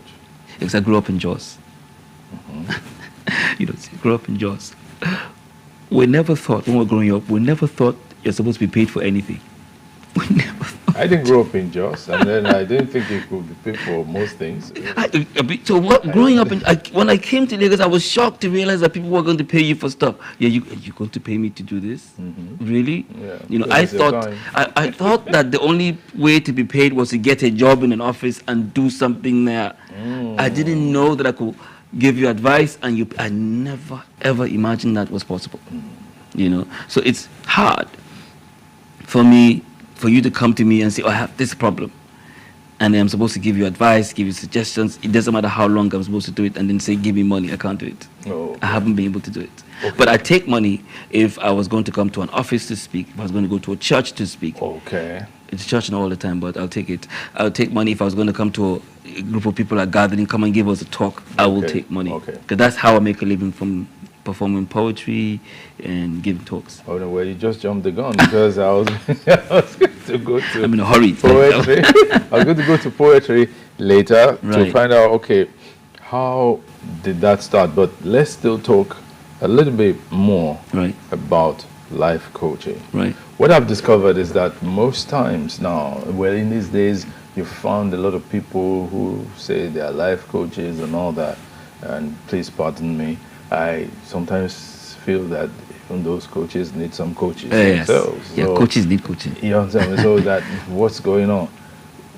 It's like a fad now. Yes. Everybody says, well, most people say, oh, I'm a life coach, I'm a life coach, so and so. Yeah. Right. Which is why I don't refer to myself as a life coach now. So if you see life coach in my bio, it's something that must have been done a while back. You know. Okay. So. So what do you call yourself now? I just say I'm a teacher. But the question is, they always ask me, what do you teach? And it's harder. So I say, I'm teaching life. Which life are you teaching? Which life do you know? You know. So it's harder. So sometimes I say, I'm teaching wisdom. They say, which wisdom do you know? So it's such a difficult place for me to explain what I'm teaching. So I just leave it quiet like that. So it's like there's that tincture to life coach. Yes. That you don't like. Yes, because like you say, it's a fad. You know, everybody has jumped on it.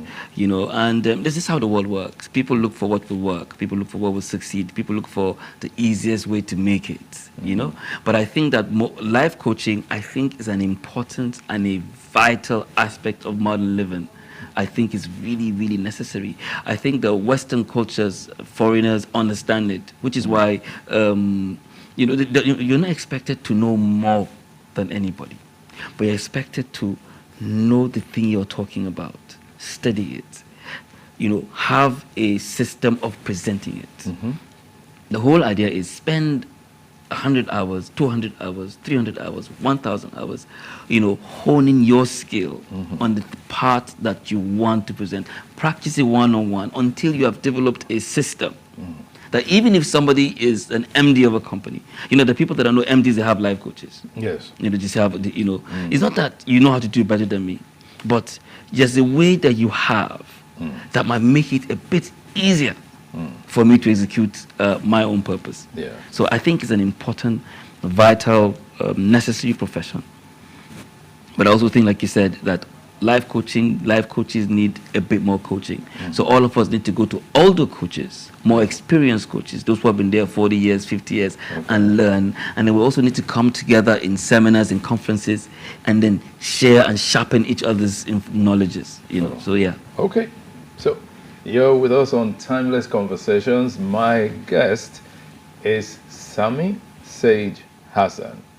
We'll take a short break now. Don't go away.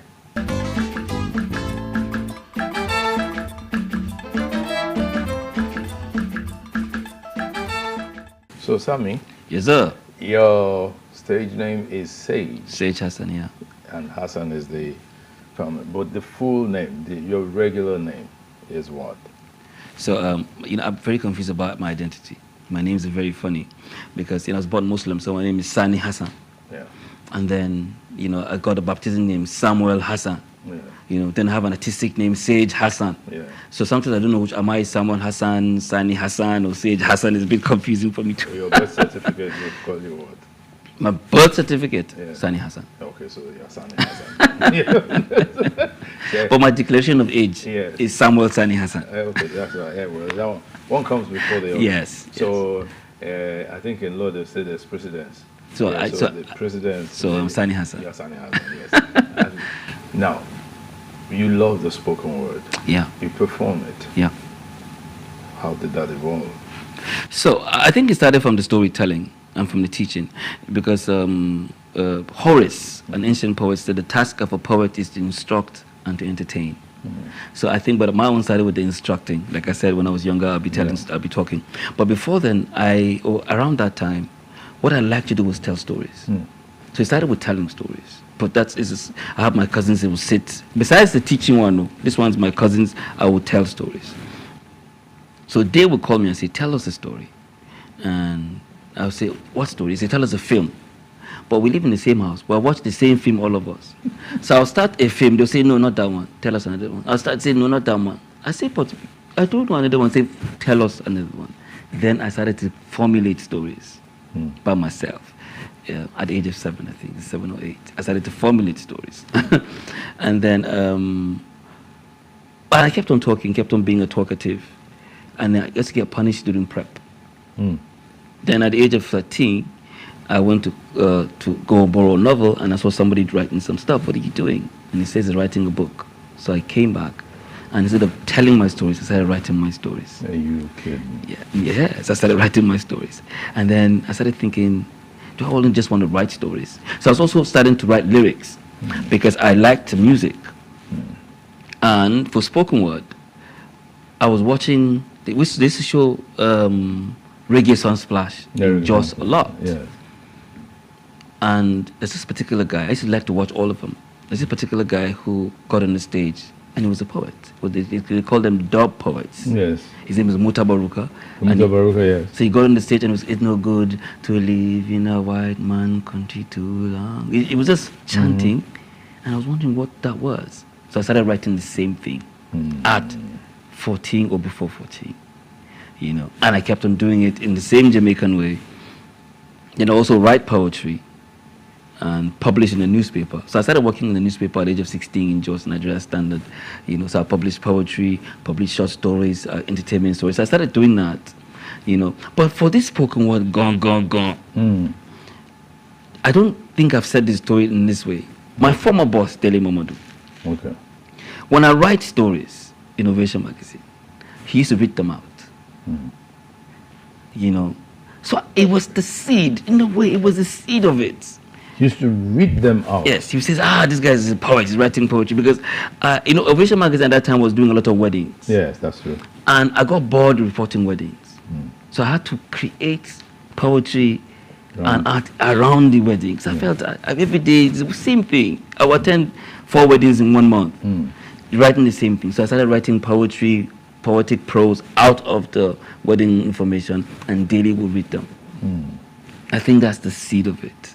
But before then, that was the seed of jumping out in this way. But I was also doing this reggae part, doing the other one where I go, rage. Why do I rage? I ask myself, because I was told a lie that I could not fly, so I live my life by the lie. I was doing those things. But the way Daly was doing it made me think that maybe there was something more here. And then I started to, we used to also have, what's called GAP, Guild of Artists and Poets. We started in Abuja. I was working for Daily Momodu in Lagos, but I was in Abuja and Lagos. So we had that Guild of Artists and Poets, so we would come together and then we recite our poems, And then because I had the musical background, musical inclination of Muta Baruka, I began to make my own, a little bit more musical. And then Hip Hop World Awards was going to happen. Yes. And I presented, there was a poem I'd done about music. That poem had been on Rhythm FM Port Harcourt. Yeah. And there was a response. And every time I performed that poem among my guild of artists, poets, guys in Lagos, there was a reaction I saw. So I made it better, and I took it to Ayo, and he put me on that show. And it was... Yes, Ayo Animation. Yes, Ayo Animation. The response was like incredible. I still have one of the videos is still there. Please, you need to send that to me. Yes, I will. That's like the response I can imagine would be like, where have you been? Yes, it was like the festival. Everybody was just looking quiet, and then there was an uproar of applause, and it was wild. Yeah. Because I was doing the poem with the names of artists, the Nigerian ones. I was just going and going, and it was like, whoa, what's going on? So yeah, so I credit Ayo in particular. I credit Ayo, I credit the Hip Hop World Awards for launching the poetry the spoken word poetry movement in Nigeria, because I was the first to start. And if he hadn't put me on that platform, it might have taken a while longer. A while longer. But in the spoken word performance, what do you need? How do you prepare? Very interesting one. Yeah. So, because spoken word is from your soul. So if I'm going to perform a poem, you can tell how connected I am to the audience by how I had prepared. Yeah. So if I'm not that well prepared, there'll be a loss of connection, How do I prepare? There will be a lot of try again later. Yes. I go into myself. I do a bit of visualization, I must say. So I see myself, I'm closing my eyes already. So I see myself, reciting that poem, delivering it. I go through, in the past, we used to rehearse quite a bit. I will have practice and practice, and I come on that stage, and then I don't perform. I perform from my spirit. I try, because it's harder. I used to do all the major concerts. I've done the big comedy shows, this Day Music Festival. I've done major events, and it's harder to just stand on a stage and belt out poetry when there's somebody playing music, So I have to go into my spirit and stand and then, project myself into the audience. Yeah. That's how I do it. But before then, it has to happen backstage or a week before or a day before, where I center myself. Now, that seems to be quite some work. It is very difficult. It looks easy, but it's difficult. How can you teach that to somebody? So I can coach you. So I can coach the poet, but I can't teach him. I can tell him this. So if I'm going to give talks to poets, I tell them my experience. Because I'm feeling that in the experience, the magic is in the telling. The magic is intangible. So it's an element that some things cannot be taught, they have to be caught. So I want them to catch it. And I've seen some who have caught it much, much better than I've done it. I've seen some poets who just get on there and they just deliver magic, and it's like, whoa, where did you come from? Yeah. Now, there's also always this issue of once somebody starts something, others jump on it. Yeah. And when people report it, it sounds like they are protesting. Right. Should there be that protest? That why people jump on it? Yeah. Well, actually, in my case, when I started spoken word, I wanted people to jump on it. So I gave myself a name that was, a precursor or a predeterminer, prophetic for people to join. I said, the sage has sons. The whole goal is this thing has to grow, has to increase. So I think it's important. Success to me is marked by followership. There's even a rhyme to everything you say. Success is, success is, followership. So I want for 8,000 people to follow. I want to see someone do better. Yeah. Because every generation we can't, because I got it from someone else. If he didn't want me to follow him, then where will I be? So yeah, I didn't like that. So it's funny, as much as I want for take it out there, I don't want you to steal it. I want you to use it, utilize it, take advantage of it. Acknowledge it. Yeah, don't pay me even. No, acknowledge it. But don't steal it. Yeah, but if you don't claim it, you didn't claim it. Somebody else will claim it. So, yeah, you did not. So, by the couple, a number of YouTubers began to pick on him, and they realized that everything he said were little bits and pieces that he took from 100 different people, without giving them the credit, claiming that these thoughts were his. So it's a number like 4 or 5 YouTubers just actually picked it and kept on saying they will show the original and show what he said. And they said that the point was when he was taken, he didn't learn, he just stole a whole, So this last generation doesn't care. They just do what they want. So I think he reminded me of that kind of level. I mean, he reminded me of the Gen Z millennial attitude of not, having honor in instances like this. I just want people to be honorable. Take what you can, use it, and just show some honor. But like you said, it's stupid for me to expect honor. No, I didn't say it is stupid. Yes, you said so. Yes, I know. No. Why my name is Sage is because, there was a lot of foolishness in my life growing up, and I didn't want it. So I think that no matter what, there's still some residue. But I think there's a lot of me that is not that stupid, that is pretty intelligent and pretty wise and pretty given. I think there's quite a lot of that, but there's still some residue that hasn't finished, going away. I really don't think it's stupid. I think it's just you not being bothered. Yeah. It's not stupid. Yeah. That's why I refuse to use. So I just say maybe I'm just maybe self demeaning. I'm just no. I think you're just putting it out there before somebody else says it to you.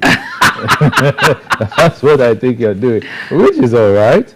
See, take it from me. Right. I believe that the body of work that you have done and you're still going to do, right, should be protected. I agree. Yes. I agree. It should be. I'm lowering you up on that. I have a new management, and that is part of the things that they're dealing with. It should be protected, not just for today. Yeah. You say, look, if we still quote Shakespeare, it's because it's protected. If it wasn't protected, you wouldn't be. It would just be some random name. You can even invent a name for it, and then people will start saying, "No, that's Shakespeare." I say, "Utalunjebe." You understand? Who is that? Who is so called? Now, because of the work you have done, a lot of people believe that your contributions to the spoken word sector of the Nigerian art scene is such that it should not be wished away. Right. So you have to lead in that. Yeah. You have to. Yeah. And I have let down on that, but yes, I'm going to have to pick up and get serious with that aspect. Yes, because for instance, when you referenced Dele Momodu that you spoke, he used to speak out your story. You just read it, and he always say, man, this. I mean, everybody knows it's my story. Yes. And the funny part was when he was doing that, I wasn't around. Is one of my colleagues or somebody else that would tell me this is what he did. Yeah. No, because you see, there are some people. Dele is one of those people who would love to read out something. Yes. He loved words. Yeah. He loved literature. Yeah. He loved good stories. Yeah. When you write, he really he was a fan of great copy. Yes. He still is. He is a fan. Yes, you understand. Yeah. See, now, that gave birth to something that was in you all along. Right. And you didn't know it. Which is why you must also give birth to something that others will come back and be able to say, that was what Sage did. And the spoken word as a performing art in Nigeria is just growing. Yeah. It's just growing. Yeah. If we want to trace it now, we'll trace it to you. Which year did you start? Which year did I start? Officially? Yeah. Well, people got to see me in 2006. You know, but like I said, I've been doing it in little bits, even from my teenage. But from like... No, we didn't see you then. You so didn't don't see me worry. then. So You the just day talk of when they people started to seeing- see me. Yeah. But it was on radio, in rhythm, from 2004, 2005. Yeah. But it got on a large stage in 2006. That's when like, boom. You know, but from the early 2000s, there was a gap. Guild of Artists and Poets in Abuja. You know, from 2000, 2001, 99, 2000, around that time. Yeah. So that's actually where we were just reciting, you know. So I think let's leave it from the 2000s. Okay. Yeah. Now- But it came to the general public attention of everyone on television 2006. So then you evolved from being a writer to being a poet, and then to becoming a performing poet. Right. And you have written some book or books. You also write for a living. You write for others. That's my work. Yeah, I write. I'm a commercial writer, so I write for organizations. Commercial? Yeah, yes. That means you pay me money to write a book for you. Okay. Oh, good. You know, so it's ghost writing. I can say ghost writing, but sometimes it's just commercial writing. It's better that way. You know, because the ghost writing is when you want to write a book in your name and you want me to do it for you. So I do that as well. Yeah. You know, and then but I also do books for organizations. You know, Okay. I do even coffee table books. I've done one for I did one fantastic project for Ikoyi Club some time ago. I've done something for Nigerian First Ladies. I've done quite a few books, you know. So I do books for organizations, for individuals. The last book I did, for instance, is on Olokun art, the Olokun heads. Oh. You know, I'm not Yoruba, but I did a book on Olokun heads. Yeah. You know, and that's what I do, you know, for a living. I also write I have a poetry book, but much more. I have poetry albums. I've had 2 poetry albums. I'm working on the 3rd right now. Oh, really? Yeah, an album. Yeah, poetry with music and Yes. like that. And it's performed by you. Yes. So I'm working on one currently, you know, and then I make film. Yes, I make film. So it's all about storytelling. I make documentary film, and I'm starting to make feature films now. So the first one is I just made a short film right now. I'm working on the second. So I'm allowing. So how are you exposing that, the short film? So I just finished doing one short film, and I'm hoping to either YouTube. I'm going to present it first to Mnet to see if it's something they might want to use. Okay. Because they have those fillers. On Netflix. Yes, you know, but I'm going to put it on YouTube. And then I want to do maybe a screening. There might be a screening here and there for the short films. They're setting people who do short film screenings. Okay. You know, so I want to present it. We could work with you for that. I'm looking forward to We could do that. Yeah. We could work with you for Yeah. that and push something. Yeah. So, but I also make documentary film. But that Okay. one's usually the same thing as the books, usually commissioned. Yes, You know, commissioned, yeah. so I did a documentary film called The Nigerian Dream, and you know, it was shown on like a number of TV stations, one in the UK, one here, you know, and then there have been some festivals where the films were screened. Okay. You know. Okay, let's go into unfamiliar territory now. Right. We're familiarly unfamiliar, and that's about the love life of artists. Right. It's said that it's very turbulent. Yes. I think this is what I find out about artists a lot of the time. Someone says that, you know, when you see a man, when you see an artist, an adult artist, is a child in him that survived. So there's a little bit of scatteredness in a lot of artists. Now, I have some senior colleagues who are single. And some of my friends are telling me, looks like you're going to be exactly like these people. They're telling me. There's some that are 70, there's some that are 60, some just turned 60 recently. And they say, looks like you're just like one of these people. And I'm looking and I'm thinking, looks like I'm one of these people. I don't want to be one of these people. I don't want to be one of these people, but it looks like I am one of them. Already. Because I mean, they were single in their 40s, single in their 50s, and then now they're 60, 70, and they're still single. And you're looking and you're thinking that, oh, man, no, you are going to be different. But time is passing. But I'm making my mind is made up to not be one of those people, to halt this singlehood right now. Because what I learned or heard, I shouldn't say I learned it. What I heard was that it's very difficult to be with an artist. Females say it, of the males, and the males say it of the females. So. Yes, but I think I'm able to. I'm able to, at this point in time in my life, I'm able to rein in my madness, rein in the difficulty, mature enough to understand my... You said, I'm quoting you. Yes. That if I would have been a mad artist. That's because that as normal to be a bad artist. Yeah, a mad artist. I'll tell you this. I went for a book festival in Port Harcourt. A lot of us writers were there. This is a book festival, so it was writers. Now, this is 10 years ago.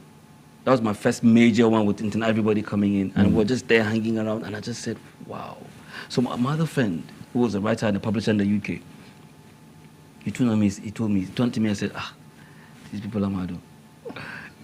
He said, they say, yes. So I told him, yes. So he said, I used to think I was the mad person, but now I'm seeing madder people. It's insane. The writers are crazy. See, there's this particular one writer amongst us who came. Every day he wore a different color hair. Every day he sprayed his hair. Today is like football. Tomorrow is stripes. He wore one long dress. This is just what writing makes you, because it's creativity. Your brain is constantly trying to bring things that are not there. It actually affects how you live your life. And that's normal. That is normally what it means to be a writer. It is insane. So one of the writers that day, and that particular thing, had just won a very big prize. He came all the way to that place wearing one jumper. I don't know what they call it. It's a native thing. Native thing, yeah. He had it on all through. And I was thinking, all he had to do was carry a bag with one extra. He came like that. There's no combing his hair. Just everything, he's just talking. And then he's talking philosophy, talking literature, and talking quantum physics with me, because he liked quantum physics as well. But this particular person has a very normal relationship with a wife, married, no problem. But the rest of us, there's a lot of issues, to be honest. Okay, so then in that wise, would say he was normal.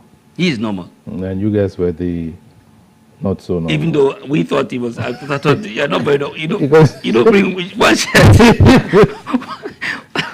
Where's your comb? Because you already said, oh, he's married, he has children. Yeah, so he was quite, that part of him had already been settled. Yeah. But this other aspect could have been better, Okay. So I think with writers, there's always one thing that, just always one thing. So to use your words now, when are you going to settle that aspect? This one? Yes. No. Before the middle of next year. Before the? Middle of next year. Okay. Before the middle of next year? Yes. Okay. God will preserve us. Amen. And I will be there. Yes, so. Yes, so. I will be there. Yes, so. Now, see, if we go a little bit back to the teaching aspect. You started off as a child. Yeah. Expressing the desire to impart knowledge. Yeah. But you found that you needed to first acquire that knowledge before you could share it. Yeah. Have you stopped acquiring? No. I'm always thinking. I don't read as much as I did in my 20s. But I'm always meditating, always thinking, always trying to learn new stuff.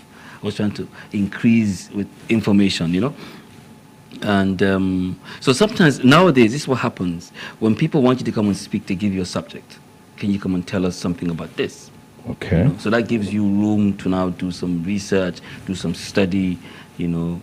And when I quote someone, I will actually give them credit. I don't quote and tick, you know. So you just study, and then you come and try to present, try to, you know, do that stuff. You know. So I also I've written books that I've taught my philosophy. You know, I have one little book called The Quantum Chemistry of Success. You know, it's my perspective of what success is outside of the material. You know, and then I have another book that was really, really liked at one point. It was done a while ago called Dream Maker. You know, Dream Maker, yes, yeah. It's philosophical. It's fictional, but it's philosophy. You know, so yes, you know, I study and I try to impart. Okay. All right. Well, as I said, you really cannot impart anything if you don't know anything. Can you build something on nothing? You can't. Yeah. We will take a short break now and come back for our final segment of my talk with Sage. Please stay tuned.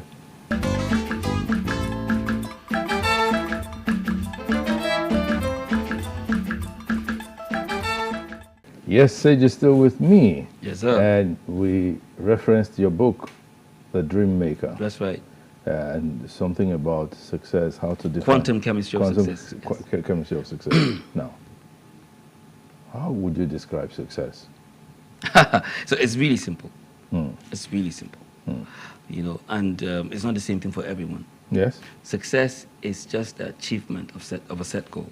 Of a set goal. Of a set goal or a series of set goals. That's what success is. Yeah. You know, that's how you succeed. But if you want to say a man is a success, that's a whole different level of it. When I say you're a success, like you now, you're a success. You know. Thank you. Yes, you are.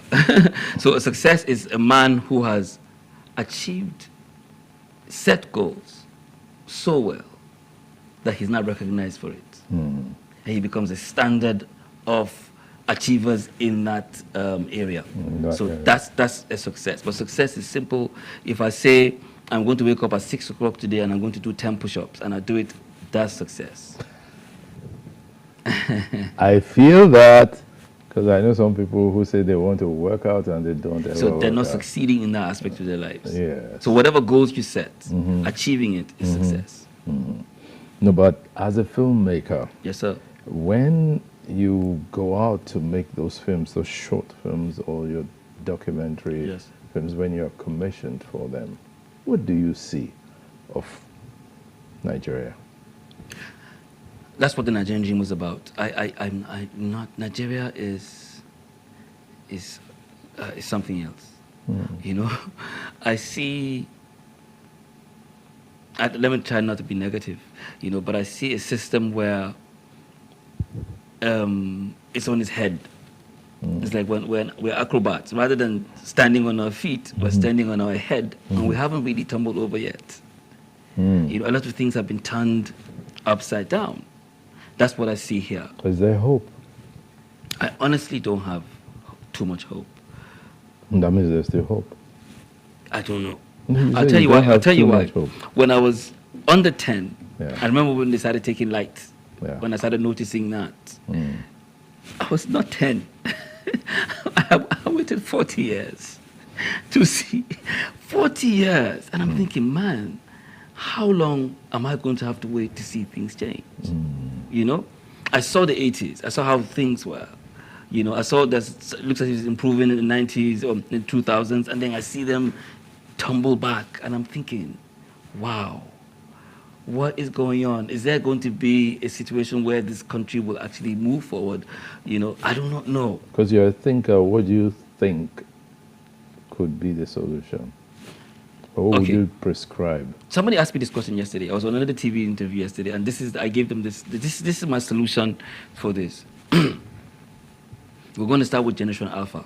Luckily, Alpha, it means the beginning. So we're going to have to start with Generation Alpha. That is the children that the millennials and the Gen Zs are giving birth to. We're going to have to start with them. Oh, they are the ones that you think we should. That's the only way I see a permanent solution. Start with Alpha.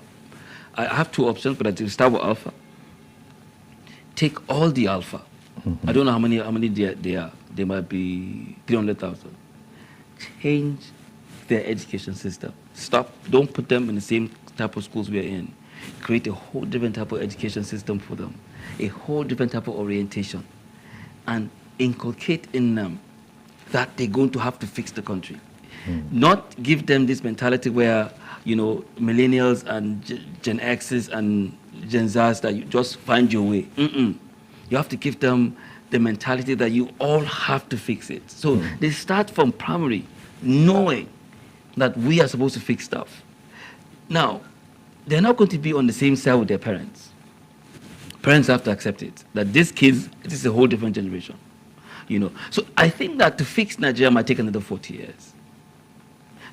Now, the second way is to have a leader like Lee Kuan Yew. You have someone like that who is that intelligent, that incorrigible. Yet there's no shortcut. No, he's my brother. No, So instead we're going to have that kind of leader, where Gen Xers, millennials, Gen Zers are forced to abide to a rule of law. If you go off, you face the full wrath of the law. And then, as well, Alpha is now being trained differently. To me, that's the only real solution. That sounds like a book you're writing. There's a midway point. There's a midway point as well, where we'll be managing ourselves and fixing everything. As we're managing, we're fixing, we're managing, we're fixing. That one too will work, but I honestly don't have that much hope, because, I've waited 40 years and I'm not seeing anything yet. Because what I see is that the rule of law, the respect for simple rules must be enforced. Yes. They must force us to follow. We must but then force, Alpha we must force ourselves. And because see, the children learn from example. They learn from beholding. Yeah. They learn from seeing. Yeah. You started your story. You learned from your dad. Yeah. And the first thing you established was that he didn't go to secondary school. Yeah. But he went to university. But whoever he worked with found that this guy is smart. So started teaching him. And so he went on to write Cambridge. After Cambridge, went to university. He left you to go through the same thing. That's why you can speak about him now and say, this was what he did, and that's where I copied from. Yeah. But you know what the army does? Yeah. What the army does? The army takes a civilian, put you somewhere, break you down, and then build you up anew. Yeah, sure. That's what needs to be done with Alpha. Yeah. So even if the old, because there's 200 million of us, tougher. Yes, maybe for Nigeria, tougher. Yeah, tougher, and who can succeed in changing the constitution?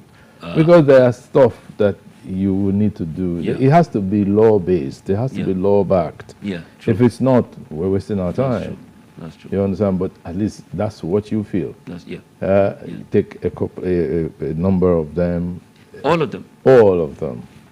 Change their particular orientation, their education, and then watch them grow. Nurture them. Right. But if any one of them goes astray, what happens? He knows that he knows that I'm not talking what full he knows. wrath of the law. That's what they are taught. You're taught, because what Gen Zs were taught is the millennial parent or the Gen X parent is ready to pay a teacher a bribe. These things happen. Parents are paying bribe to put their children, to give their children advantages. They pay bribe to put them in school. This school doesn't like, so you bribe. So the child believes that this is how this thing should be done. But the Alpha, the government should take over. That system doesn't work here. These guys, the first 7-8 years of their lives, they grow up knowing that things must be done a proper way. I think it helps. And I think maybe when they're 40, 50, we might have a different society totally. Okay, on a final note, do you still work out? I work out like a beast. Why? Well, I'm a beast. My whole life is working out. I work out 3 hours a day. Yes, I'm a beast. I love working out. 3 hours a day? What's the purpose? Pleasure. Pleasure. Because the doctors say you don't need to work out that much. Yeah, they say. But I don't think the doctors know that well. You know, I love it. So the whole workout is about, it lasts like 2-3 hours, but it's not that I'm working out every minute in that 2-3 hours.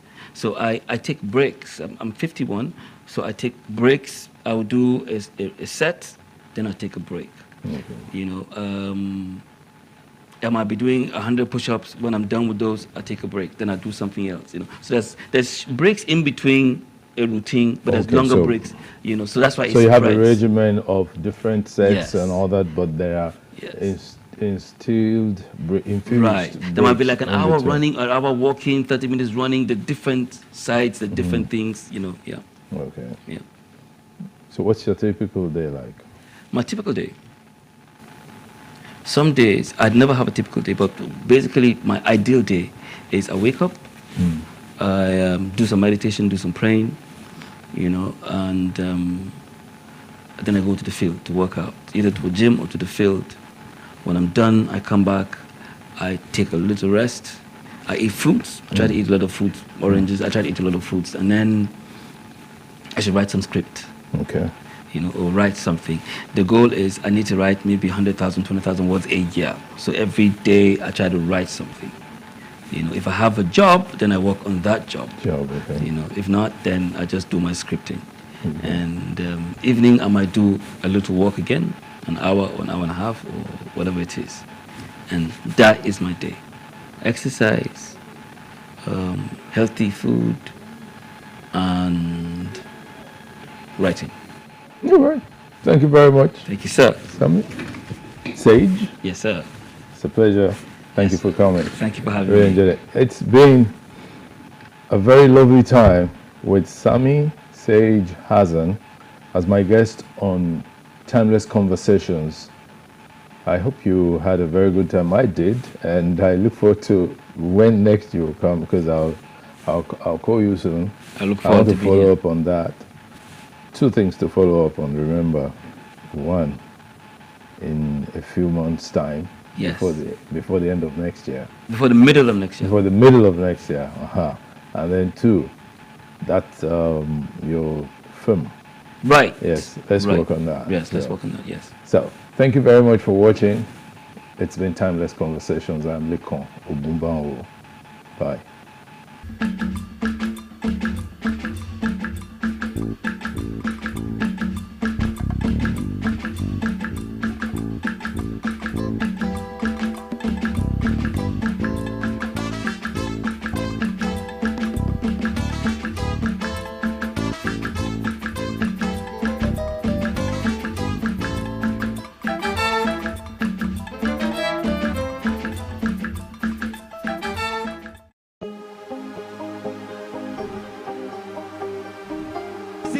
I will take you through this amazingness today.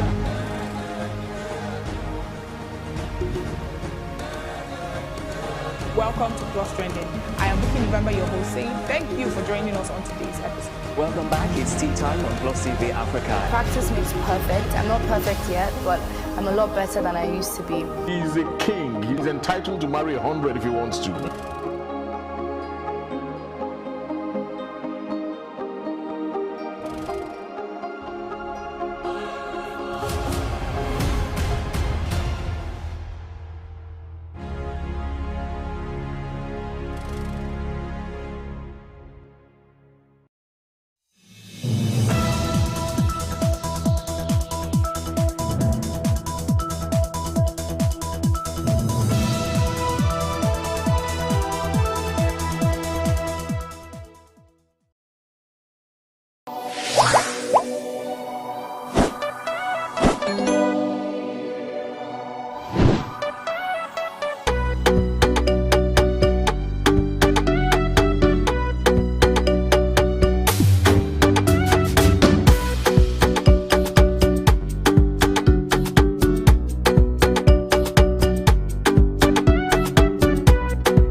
Chairman Tukur Buratai has done a lot for his country. He has changed hitherto a terrible narrative, terrible situation into a better situation for our country.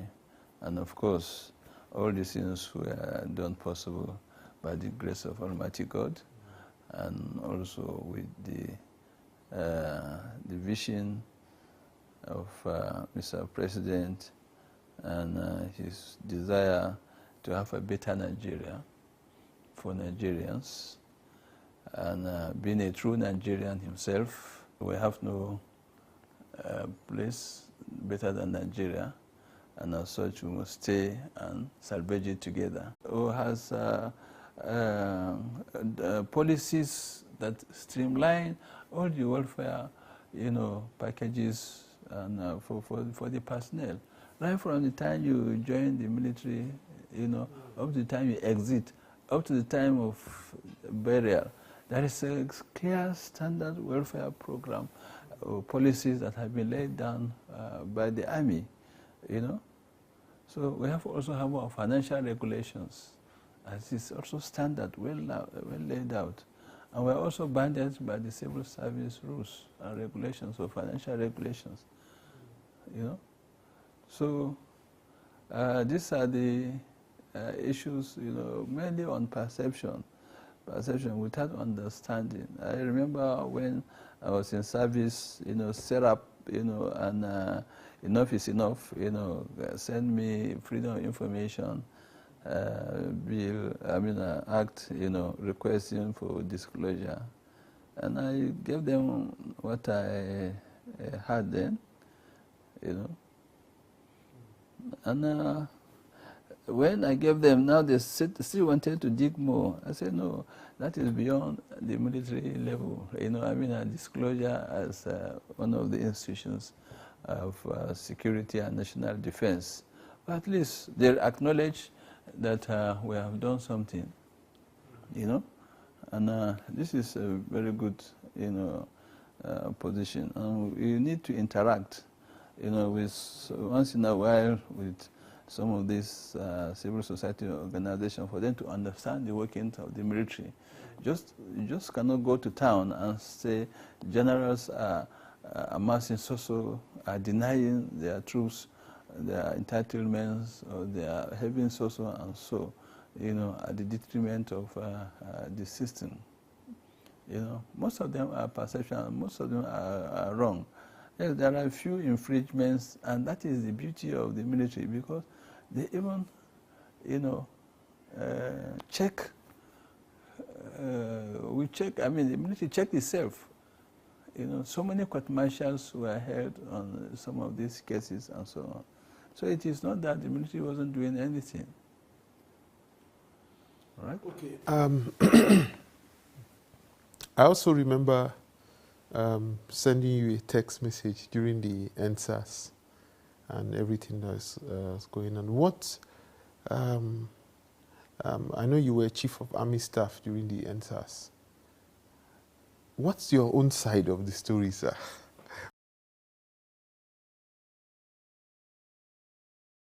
We've had so many things. So what's really happened with NSAS?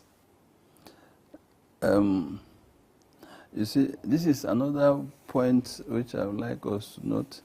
Okay, so much has been said about the NSAS. The government has come out to make its own position.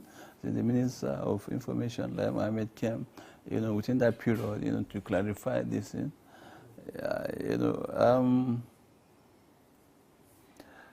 You see, I made reference to the NSAS earlier in one of your questions. My response is, the youth have been misguided, unfortunately.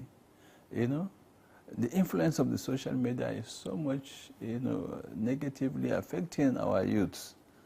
That NSAS protest, especially damages caused, were unnecessary. Highly unnecessary. So, but by and large, I think, even those that came to blame the security agencies of high-handedness and so on, they discovered that they were nothing like, what they said happened. And they retracted their own pronouncements, also publications and so on. So, but the damage has been done. I'm sure some businesses in Lagos will take another decade before they recover, or even more. Because the damages in public infrastructure, private property, and businesses and so on. That was when he was hijacked. That was when he was hijacked. That is, you use hijack. Please cut it, make it in quotes. Okay. Nobody will say that such magnitude of protests, will not amount to or will not result in such colossal damage. But nobody, you can't just take things for granted. You cannot take things for granted that things will go peaceful. They're just using that word hijack, unfortunately, to cover all those atrocities that some individual had planned. They say it's hijacked, but as far as I'm concerned, there are more to that being hijacked, because everybody knew. They saw the policemen were being killed, police stations were being attacked, ransacked. What do you call it? Prisons, were being broken into, and prisoners were set free in different parts of the country. Warehouses were looted, and so on. And you call it hijacked? And the planners, the organizers, didn't they know? What were they looking for?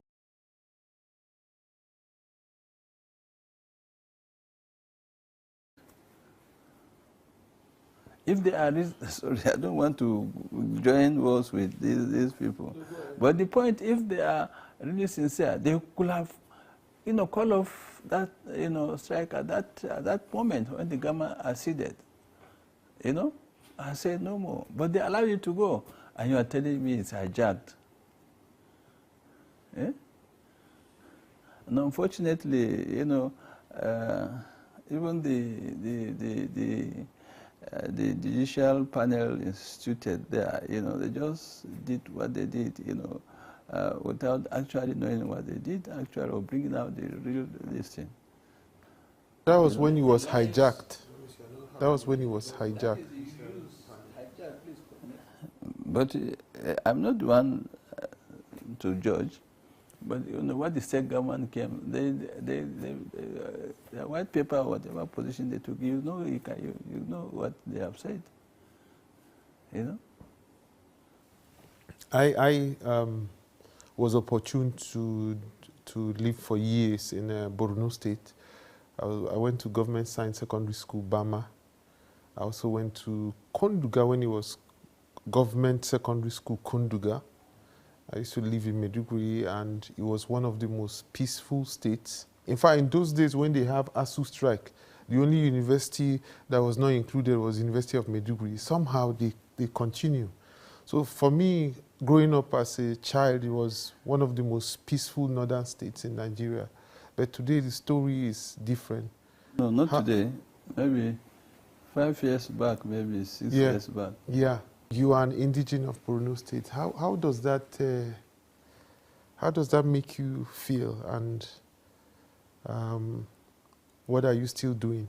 We know you've done a lot.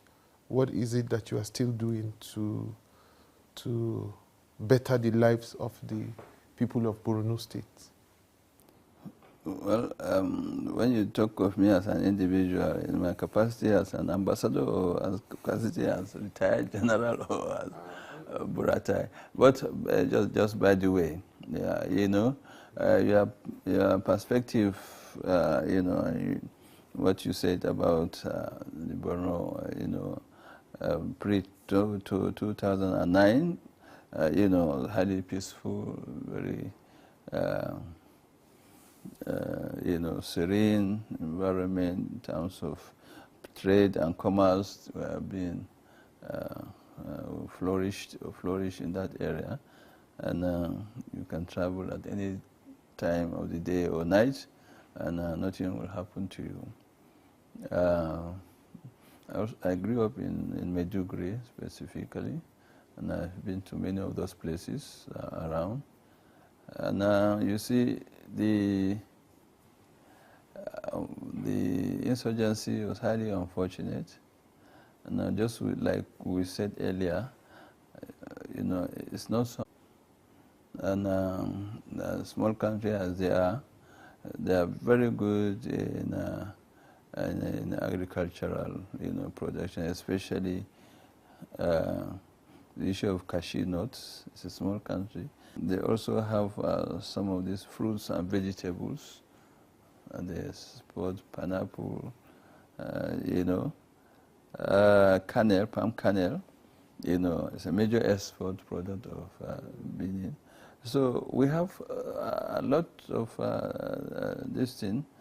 Tourism potential is also very good. In fact, I'm hearing from you for the first time. I did not even know that they are capable of exporting anything or producing anything. They are exporting palm kernel. I think they are one of the largest within this West Africa region in exporting palm kernel, and even cashew. What's your prayer and dream for Nigeria as a country? This is a very big question, and of course it's very wide. I'm talking as a citizen of Nigeria, as a true Nigerian. Surely we would like to see Nigeria, developing, to compete with the other great countries across the world. At a certain point, we are very, in fact, we are at par with most of these, developed countries. So we look forward to see a Nigeria that is great militarily, that is great economically. We're doing our best, right now. Nigeria, I think, is one of best economies, in Africa. It has the best economy in Africa, but I think we can go beyond Africa. That's what I foresee. And answer our names as giant of Africa. Africa, that's right.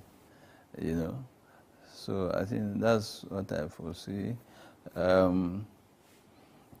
If I talk further, I will talk like a politician. But I'm not yet a politician, so I don't want to talk. Okay, we have been talking to the former Chief of Army Staff and the current ambassador, Nigerian ambassador to Benin Republic, Lieutenant General Tukur Buratai. Is that time again when we would give him a tax, as we usually do on this program? But we are really interested in the farm, the snake farm. We want to see some monkeys. We want to know why he chose farming and this kind of farming. So his tax on true Nigerians, heroes of our time, would be going to see for ourselves how he conducts his farming activities. If you're ready, let's go there. The Tukur Buratai Research Center is somewhere here. Okay. So we are going to have lodges, accommodation. If the eye is shining, they will remove it. Mm-hmm. So it's better to wear glasses when you are here. That's right. But they are not aggressive. They are not aggressive. Yeah. Please start coming back. Okay? Start coming back. Make sure you get all on tape. Stop that. Come and take it.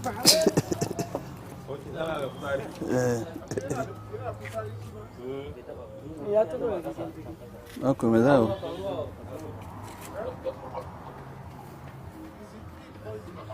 Zo gashi, Zaki. You're running away.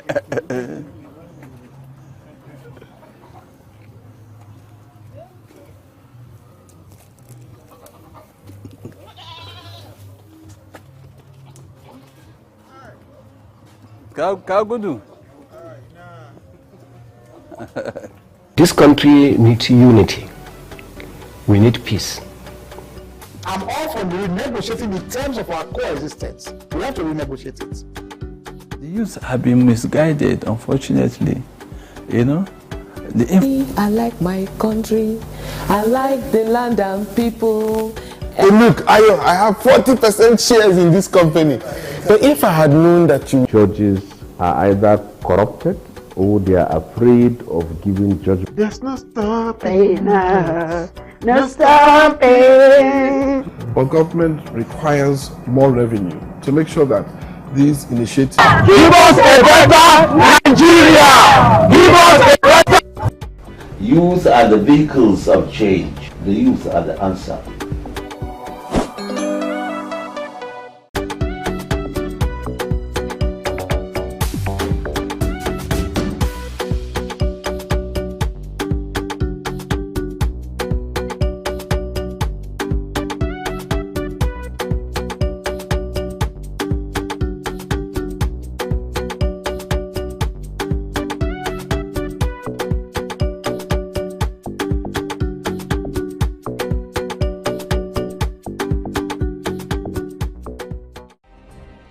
Nigeria's Niger Delta region, from where the black gold fuels Africa's largest economy, where the lines between wealth and poverty has never been thinner. Conflicts, poverty, insecurity, and environmental challenges daily confront the region.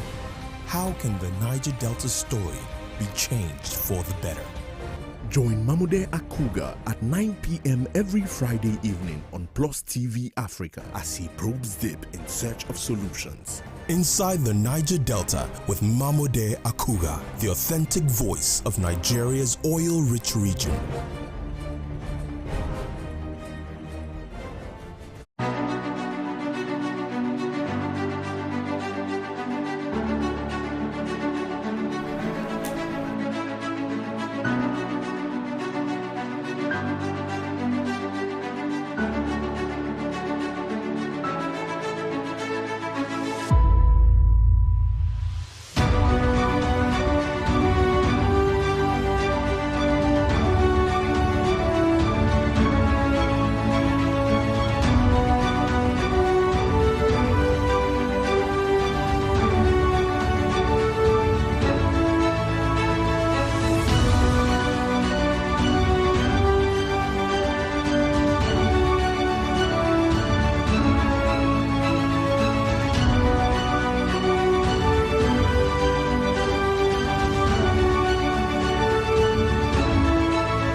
I will take you through this amazing lesson today.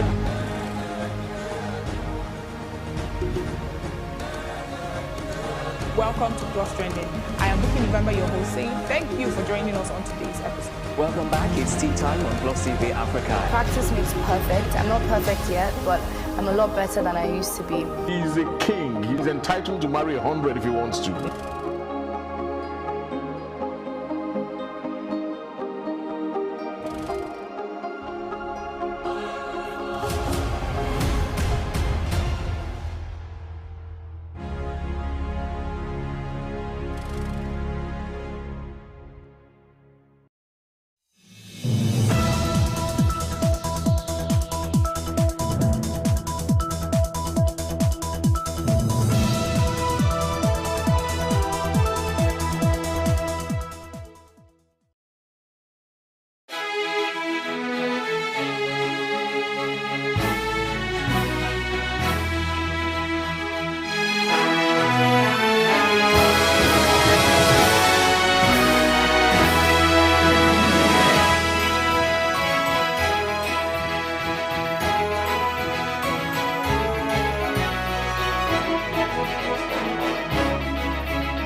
Good evening and welcome. My name is Nyamgul Agaji. This is the news now. The federal government of Nigeria has issued a stern warning to foreign countries against meddling in the nation's internal affairs. The Minister of Foreign Affairs, Ambassador Yusuf Tuga, issued the warning on Wednesday while briefing members of the diplomatic corps in Abuja, highlighting the significance of cordial international relationships. The minister called for continued collaboration from the international community to support Nigeria's efforts in overcoming its current challenges and achieving a better future for Nigeria. Tuga, who reiterated the government's effort to work hard through their various reform programs and measures to address challenges facing Nigeria. President Tinubu understands the pain and frustration that drive the protests and has assured that his government is committed to listening and addressing the concerns of Nigerians. He has appealed particularly to the youths and advised them not to let violence and destruction tear the country apart. The President had approved the suspension of import duties and taxes on essential items for a 150-day period to ensure that food prices come down in the short term, while the administration is investing heavily. Is that the end? Of course it's not the end, it's the beginning. I think the president is lucky that these 10 days has been called for people to air out their views. We are not using violence, it's a peaceful demonstration. So I think maybe, I hope they would actually consider the fact that we are not doing anything against the government or breaking any laws. So I believe it will move them, if they do have conscience. For us today, as the 7th day of the protest, is a mourning day for us. We mourn not only the departed souls, we also mourn, unfortunately, the distance, the disconnection of the government from the people, which doesn't seem to be changing. But we believe that Nigerians, look, at the end of this 10-day protest, it will not be the end. It will not be the end. We are going to continue in different ways.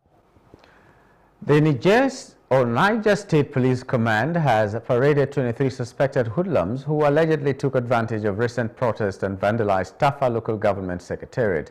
Commissioner of Police Showa Damaman, while presenting the suspects at the command headquarters in Mina, announced that they would be charged to court.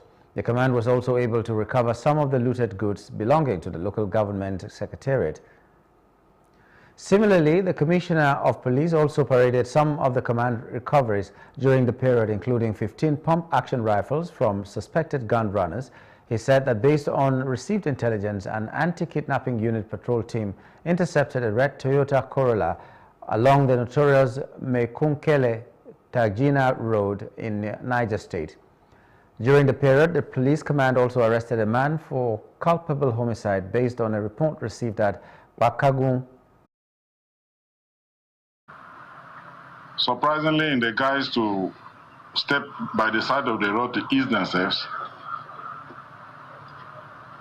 took off and eloped from the interception point, from the point of interception. They took to their heels, and the men of the state CID had to search the vehicle, and on doing that, they recovered these 15 automatic pump-action rifles with 30 cartridges concealed in the sack in the vehicle. The Kaduna State residents have expressed joy and relief as the government relaxes the 24-hour curfew imposed due to recent unrest and the vandalism of private and government properties in the metropolis. The bustling Kaduna and Zaria metropolises have been a stark contrast in the past 2 days under the strict 24-hour curfew. Businesses are springing back to life, with traders opening their shops with smiles, eager to recover from the losses incurred during the lockdown. Business owners and traders say the protest has done more harm than good, affecting business and innocent Nigerians without cause. Some of the residents commended the state government and security operatives' effort in calming in calming the situation, leading to the successful relaxation of the curfew, with citizens free to carry out their daily activities peacefully. Metropolis, especially having difficulties in so many things, food stuff, everything. But as the way you are released to 6 to 6, at least people are now looking for a way to feed their families. At least I appreciate the way the governor has done for Kaduna State people. If the president come up and tell people that this is those demands people are make, this is what I'm going to do, at least the whole thing will calm down. The whole tension will calm down. It's just because they don't have this country in mind. The coffee has helped to de-escalate the tension, because we all saw what happened on Monday. Actually, the government, it was a quick response from the side of the government. If not, we know our state here, Kaduna State, it would have turned to a different thing entirely. But thank God the tension has been de-escalated, and we now have our freedom to withdrawal of the plan, leaving many civil servants who had registered for the subsidized rise in a state of uncertainty. The Osun State Police Command has summoned the chairman of the All Progressives Congress in Osun State, Tajuddin Lawal, over allegations of cyber stalking by the state governor, Senator Ademola Adeleke. The petition, signed by the special advisor to the governor on legal matters, Nuruddin Karim, was submitted to the Commissioner of Police in the state, Mohammed Abba. The Commissioner of Police immediately ordered diligent investigation into the allegations by the governor. The police summoned the APC chairman to police headquarters in Oshogbo for questioning over the matter. The APC chairman, in his statement at the police headquarters, denied the allegations against him by Governor Adeleke. I was told by the police that they petitioned me that I'm bullying the government of the day, Governor Ademola Adeleke. And I went there to the main opposition party in Kebbi State, the People's Democratic Party, PDP, on Wednesday announced its withdrawal from the forthcoming local council polls slated for August the 30th, 2024 in the state. The state chairman of the party, Usman Bello Suru, in a statement in Birnin Kebbi, alleged that members of the state electoral body, KESIEG, are card-carrying members of the APC. Therefore, the result of the polls will be devoid of fairness and justice to other opposition parties in the state. The statement further adds that the administrative charges adopted by the state electoral body are unaffordable by willing parties. As such, the party sees that as an attempt to disenfranchise the main opposition and other political parties who indicated interest to participate in the forthcoming elections. He urged their followers to remain calm and law-abiding as they monitor development, and hopes the Independent Electoral Commission, INEC, will take over elections of local governments. Release electoral guidelines. The House of Representatives on Wednesday explained why it is yet to donate half of its members' salaries as promised. According to the spokesperson of the House, Rotimi Akin, the lower chamber remains committed to the 50% deduction in lawmakers' salaries. The lawmakers in July agreed to cut their salaries by 50% for 6 months in solidarity with Nigerians over economic hardship and hunger experienced by the citizens. To Akin, instructions for adjusting salaries had since been issued and would be enforced moving forward to ensure its pledge is fully realized. He called on Nigerians to be patient, assuring that the House would adhere to its promise and sustained efforts to earn the trust and confidence of all Nigerians. The spokesman also clarified that each member of the House takes 600,000 naira as monthly salary against the 900,000 naira which is being speculated. The Chief Executive Officer, Group Chief Executive Officer of the Nigerian National Petroleum Company, NNPCL, Mele Kyari, has decried the impact of smuggling on the oil sector. He stated this on Wednesday before a Senator Okweyemi Bamidele-led ad hoc committee in Abuja on alleged economic sabotage in the petroleum industry. The NNPCL boss also said personnel of the company have nothing to do with substandard importation of petroleum products into the country. Kyari said that as the GCEO of the company, he has faced undue media attacks from persons doing everything to create the impression that the NNPCL is sabotaging the nation's economy. According to him, the company is faithful and will not lie to the country. He further said that the oil and gas industry The Nigerian Immigration Service, NIS, has suspended an Assistant Superintendent of Immigration, ASI2, Okpravero Ufoma, for allegedly soliciting financial gratification from a traveler. In a statement, a spokesman for the service, Kenneth Udo, said the officer's conduct captured in a video circulating on social media does not reflect the values and ethics of professionalism upheld by the NIS. Udo said the service received the viral video with the caption, "This is how immigration officers treat tourists in Nigeria." Comptroller General of Immigration Kemi Nandab also condemned the alleged misconduct in the strongest terms, as saying that it undermined the ongoing reforms aimed at enhancing service standards. She, however, assured Nigeria has been ranked 92nd on the Henley Passport Index, highlighting the challenges its citizens face regarding international travel freedom. The index, which ranks countries based on the number of destinations their passport holders can access without a prior visa, shows Nigeria lagging behind many other nations. The Henley Passport Index, recognized as the authoritative ranking of global passports, is based on exclusive data from the International Air Transport Association and enhanced by Henley and Partners research team. It includes 199 different passports and 227 different travel destinations, making it the standard reference tool for global citizens and sovereign states assessing passport power. We are doing very well. We assure you we are going to look at the local content, and even before we spoke, you said everything. We are ready to give shares to the state government, shares to some indigenes of the state, shares to the community. So what else are we looking for? Even before we ask, you have given us. We are very grateful.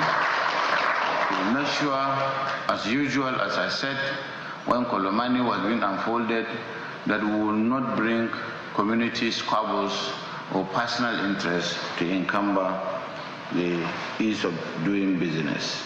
We are looking forward to the execution of this project, first by signing a concrete legal agreement after this. The objective of what the MOU will be, the expectations of different parties, and what responsibilities of different parties will be. And this has now been carefully drafted and contained in the MOU we are signing today. It's a 5-year subsisting MOU. One of the programs of the agency is to form this beneficial relationship with partners or collaborators that offer mutual benefits to the different parties. And I believe that today, this is one of such programs, relationships that we're entering with PICNG, and also is the death toll from a mysterious outbreak in the Gundiyi community in Jenkwe development area of Nasarawa State has risen to 6 following the death of Lydia Ezekiel, a 22-year-old student of Ipere College of Education at Giaragu. Lydia passed away on Thursday morning at the Dalhatu Araf Specialist Hospital, just days after 5 children in the community succumbed to similar symptoms. The deceased children, aged between 5 and 15, died on Monday and Tuesday after suffering from severe stomach aches, vomiting, and diarrhea. Lydia's death brings to the total number of fatalities 6, deepening concerns over the unidentified disease. A community leader, Samuel Akala, confirmed the tragic development, noting that Ezekiel Agidi, a local farmer, lost 3 of his children, while another resident, Baba, lost 2 of his children, along with his 6-year-old nephew, Rejoice Friday.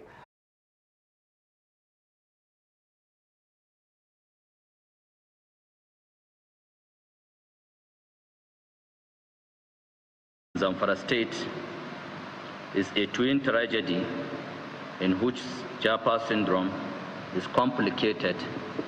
In view of the prevailing security situations in Zamfara State and other neighboring states, we are recommending as follows. We want the federal government to, as a matter of priority, intensify the fight against banditry. We want to state categorically that the situation is getting worse by the day and has overwhelmed the already fragile health system in the state. We wish to recommend that federal government change strategy and look at the possibility of moving a significant military operation command to Zamfara State. The Nigerian National Petroleum Company Limited, NNPCL, has clarified issues surrounding the reported fire at the Mobile Filling Station at Ikeja, Lagos on Thursday. A statement by Chief Corporate Communications Officer, NNPC Limited, Olufemi Soneye, after the incident, said the explosion had nothing to do with the recently commissioned NNPC Gas Marketing Limited, NGML, NIPCO compressed natural gas CNG stations, which are currently functioning and running safely without any incident. 2 people were reported to have sustained burns, and property worth millions of naira were damaged. Eyewitnesses reported that the explosion occurred around 11 a.m., destroying at least 7 vehicles, and no fatalities were reported. Meanwhile, 20 persons have been reported dead after a wooden cargo boat. For government to listen to us, people are suffering. Everything is not the same like last year, last 2 years, even last 4 years. They are not the same. So the prices are too much. So if they can reduce it to normal price, at least out of 5%, if it is 3%, it's okay. The price of the commodities is so high to the level whereby what we are earning before is still remain how is it. Then the price of our commodities in the market is multiple times 3, 4, like all like before. As a citizen of Nigeria, I have right to talk. That is, I am in support of peaceful protest. Price of rice, price of gari, price of whatever it is, everything is expensive. The price you get today is different from the one you get tomorrow, and it's not getting lesser, it's getting higher by the day. I feel the government should do, if fuel is okay, I feel people won't inflate price.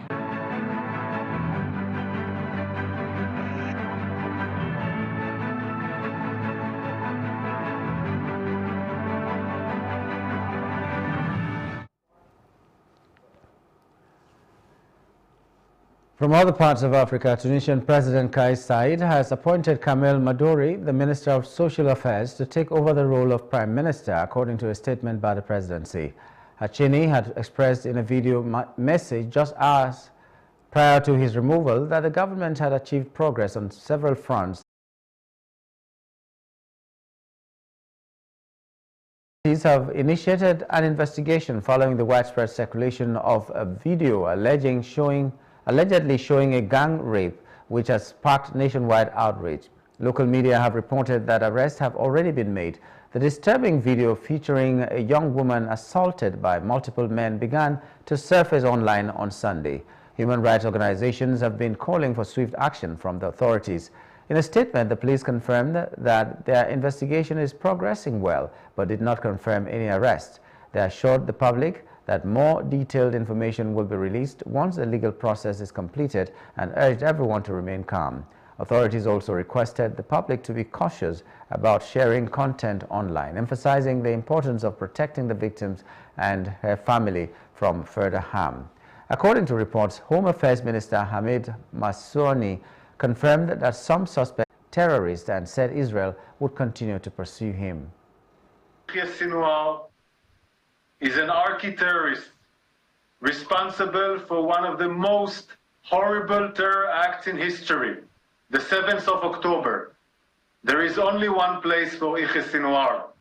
It's next to Muhammad Def, next to Wandur, next to Ayman Nofel, next to all the terrorists that were responsible for the 7th of October. This is the only place we are planning for Yahya Sinwar.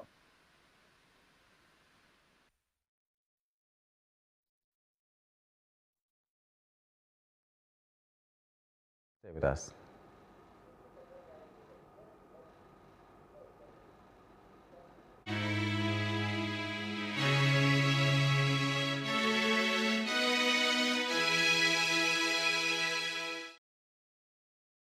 Welcome to Bayes University, Abuja, Nigeria, with a legacy of excellence and a vision for nurturing future leaders.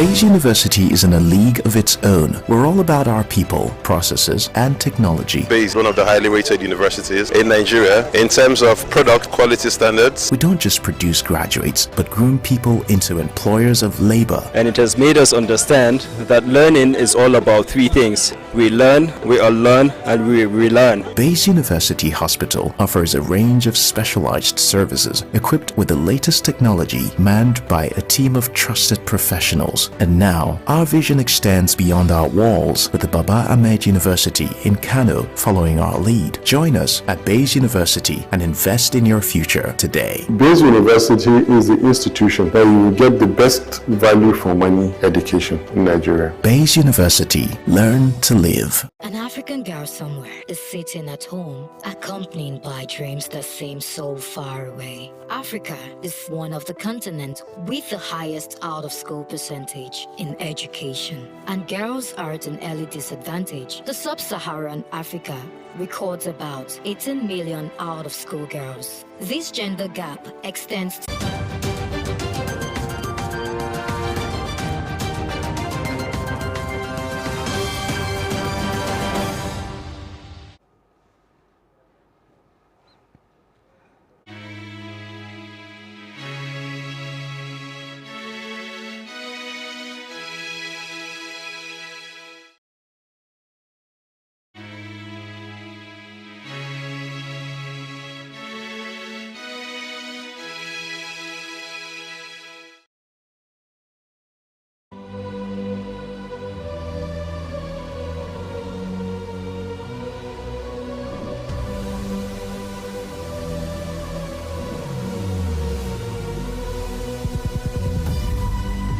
what we do not understand, we will stigmatize. What you can see is the remaining of the tanker that exploded. The suspect equally confessed.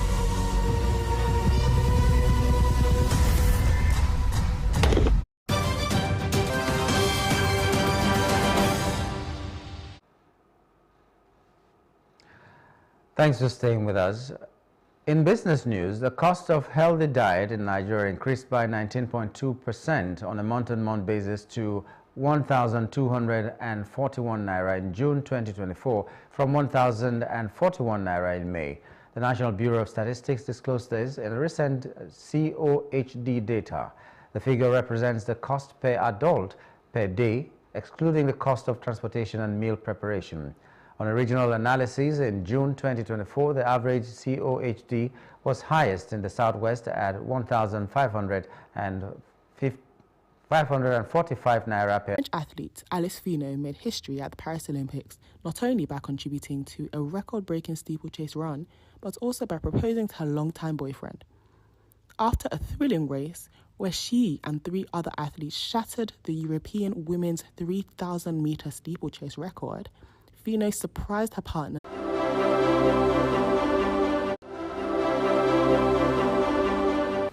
Leadership transitions, diversity, equity, inclusion, global diplomacy, and lessons.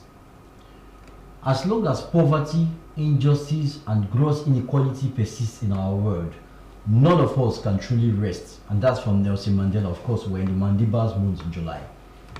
In a significant move, President Joe Biden has announced his intention to step down, signaling a responsible leadership transition. This decision contrasts sharply with the reluctance of some African leaders to relinquish power, underscoring the importance of democratic principles and leadership accountability. Concurrently, the emergence of Vice President Kamala Harris has invigorated discussions on diversity, equity, and inclusion (DEI) in leadership, setting a global example of progressive governance. In Nigeria, planned protests are stirring tensions with the presidency, accusing political opponents of fueling the unrest. These accusations suggest a fragile political climate where transparency and dialogue are critical to maintaining stability.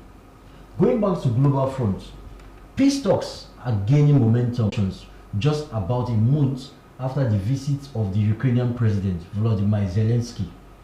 These talks emphasize the need for diplomatic engagement and conflict resolution in maintaining global peace and security. Lessons from these. Leadership transition, embrace democratic principles for smooth transitions. On diversity, equity, and inclusion initiatives.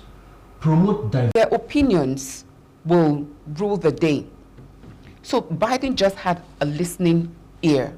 That's all. No, Ghana, when the time for transition comes, they go. Yeah.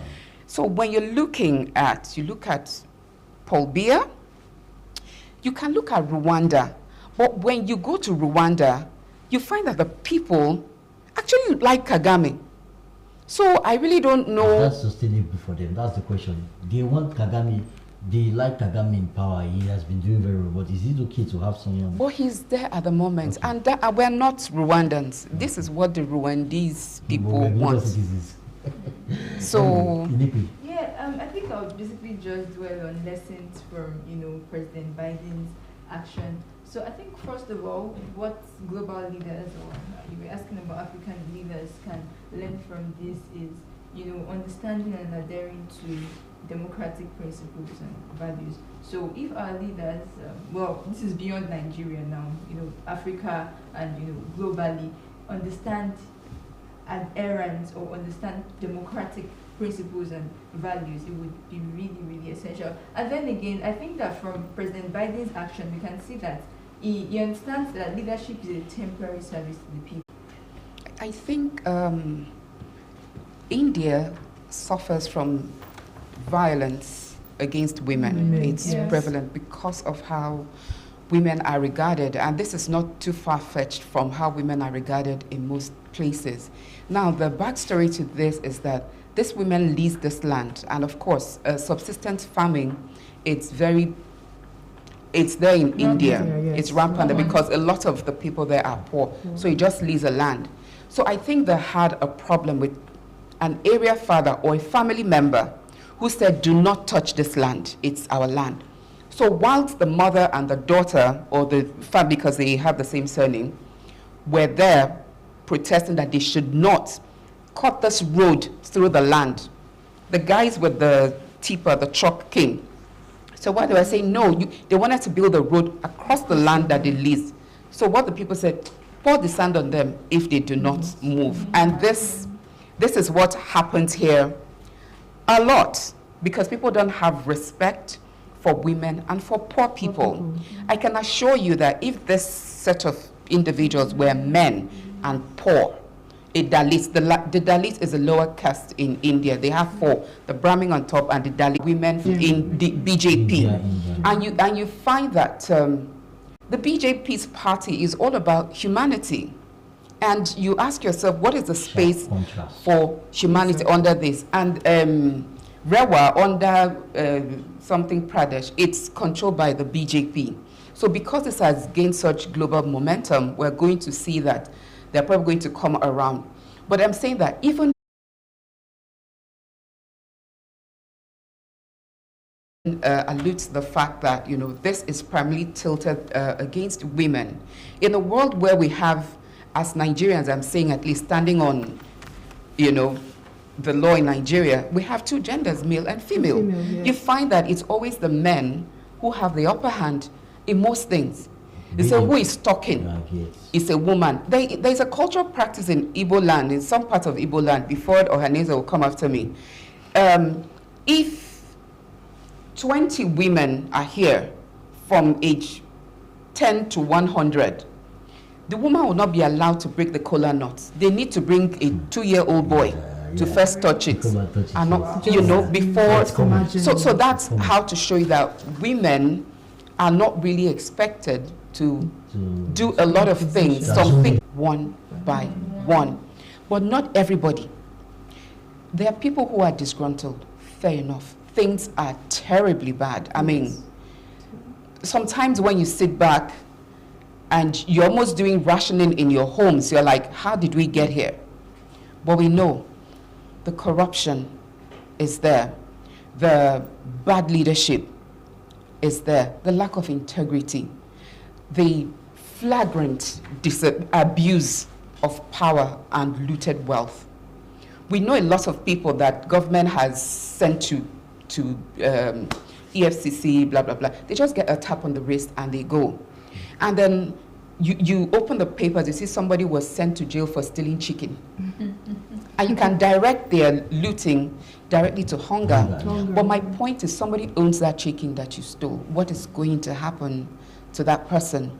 So if people want to protest, we understand that he needs time, but I also want to call the leaders of this protest to make sure. We've had Gandhi conduct peaceful protests. We've had Martin Luther King Jr. conduct peaceful protests. And it worked. It worked. You will always continue to point at these men in history for leading peaceful protests and the results that came from it. So if the leaders of this protest will say, my people, don't burn, don't destroy anything. What we destroy, who are we affecting? It's us now. Those big boys up there, it doesn't touch them. They'll continue to speak English for us. As much as possible, that I like the fact that protest is part of fundamental right of labor. But in my own opinion, considering what has been happening, even what happened recently in Kenya, there's heavily, just like what the Nigerian intelligence and the law enforcement agency were saying, that there is a very high probability that this protest will be hijacked if it does happen for political gains and other reckless gains. I don't think, as much as possible, I'm not saying that I'm trying to tell people not to. Right? We can't decide for them, but we are saying that as much as possible, let's promote peaceful protests. Peace and dialogue first. Peace and dialogue. Hunger, 10 days of people not especially going out, those ones that living live by on the day. Most Nigerians are living by the day. 10 days of terror in some area where people will start busting into people's houses. And looting and even killing them for their properties, for food. For food, basically. To eat, basically. So, yes, we should think about dialogue, peaceful dialogue, and peaceful behavior to ensure respectfully address inappropriate comments and that colleagues publicly support those targeted. Organizations are urged to implement policies and training to promote respectful communication and prevent gender discrimination. Senator Akpoti has received support from various quarters, with many calling for stronger measures to prevent such incidents in the future. The Senate President's apology has been acknowledged, but the call for greater respect and equality continues to resonate. So I'm very particular about this discussion, right? The respect or disrespect, of women, right? I think I was telling Elijah some days back that I had a similar experience, right? Where it was in the workplace, and you understand, people react easily, people react quickly. And you have to understand that things you say goes a long way in affecting how people think, how people view, how people react. I'm a feminist, you get. There are some things you cannot say in my presence. I will take action, I'll counter you. My mind processes things differently from the average person who is not a feminist. So you should consider that as, if you want to go far, if you want to understand processes, you need to educate yourself about remarks. So in light of what happened, was it this week or last week? Yeah. In the light of what happened, with such sensitive position as the Senate President, you should be able to understand and caution yourself. Yeah, because the thing is, people look up to you. People look up to your position. So, if you must address someone, say it properly, respect them. Don't use sexist slur. Precisely. I find that very condescending. And I think that organizations should also create policies that promote respect to both gender, women and men. I don't know if you understand me. Gender equality. Yes, gender equality. Yes. So I'm grateful for the organization where I work. They respect both male and female. I work with the UN, so yeah. So Chile wants to chip in something. I don't look. Like I said, this matter has been so overflowed that for him to say, "Oh, the nays have it," for me, that was my outrage. What these two women were saying was something that is so important to our lives. How would women who have just lost everything, or people, And the senator is saying, we need to help these people. You just say, no, that is not our whatever. And we know how much they are using to buy their cars. We know how much they are using to live their lives. It's our communal, it's our commonwealth that is keeping most of them there. They just say the nays have it and whatever. So my own is, what was she saying? And all of that has been lost to this noise while we are looking for apology. So what did he say? If I said we're not in a marketplace, say she says a market woman. If you say you're not in your kitchen, pocketbook for talking. It's just not for women. It's not just for women. It's for men. Yes, but I know it's tilted more against. But where colleagues can no longer banter about things, you know, and we carry ours. Okay, let us look at all that he said and see which statement we can beat to death. That's what I'm saying, that my personal opinion is that whatever they are doing there, they obviously have a very decent interaction or relationship, you know, as colleagues and all of that. My point is, where we are going to take umbrage, let us have some sense of quality attached to it. Let him revisit those prayers she had that we need. Yes, we needed, or we still need, our waterways to be developed for transportation. We need it. We need that. Those women in Iran with it. That's my own. Like I said, it is the meat of her gist that was more important to me. That her bill, we should say, take her seriously. That's it. All right. But then, let's just be intentional about doing things right. Oh, certainly, I agree. Our words matter. Including people and respecting people, including people living with disability. Those ones too. Some persons all tend to look down on them in some area. You see someone, you cannot, you don't even provide social amenities or support or facilities to support them. These guys are part of the society. Their input will still drive the economy and development. So everyone should be respected. Chinedu will be next after the break. Just stay tuned.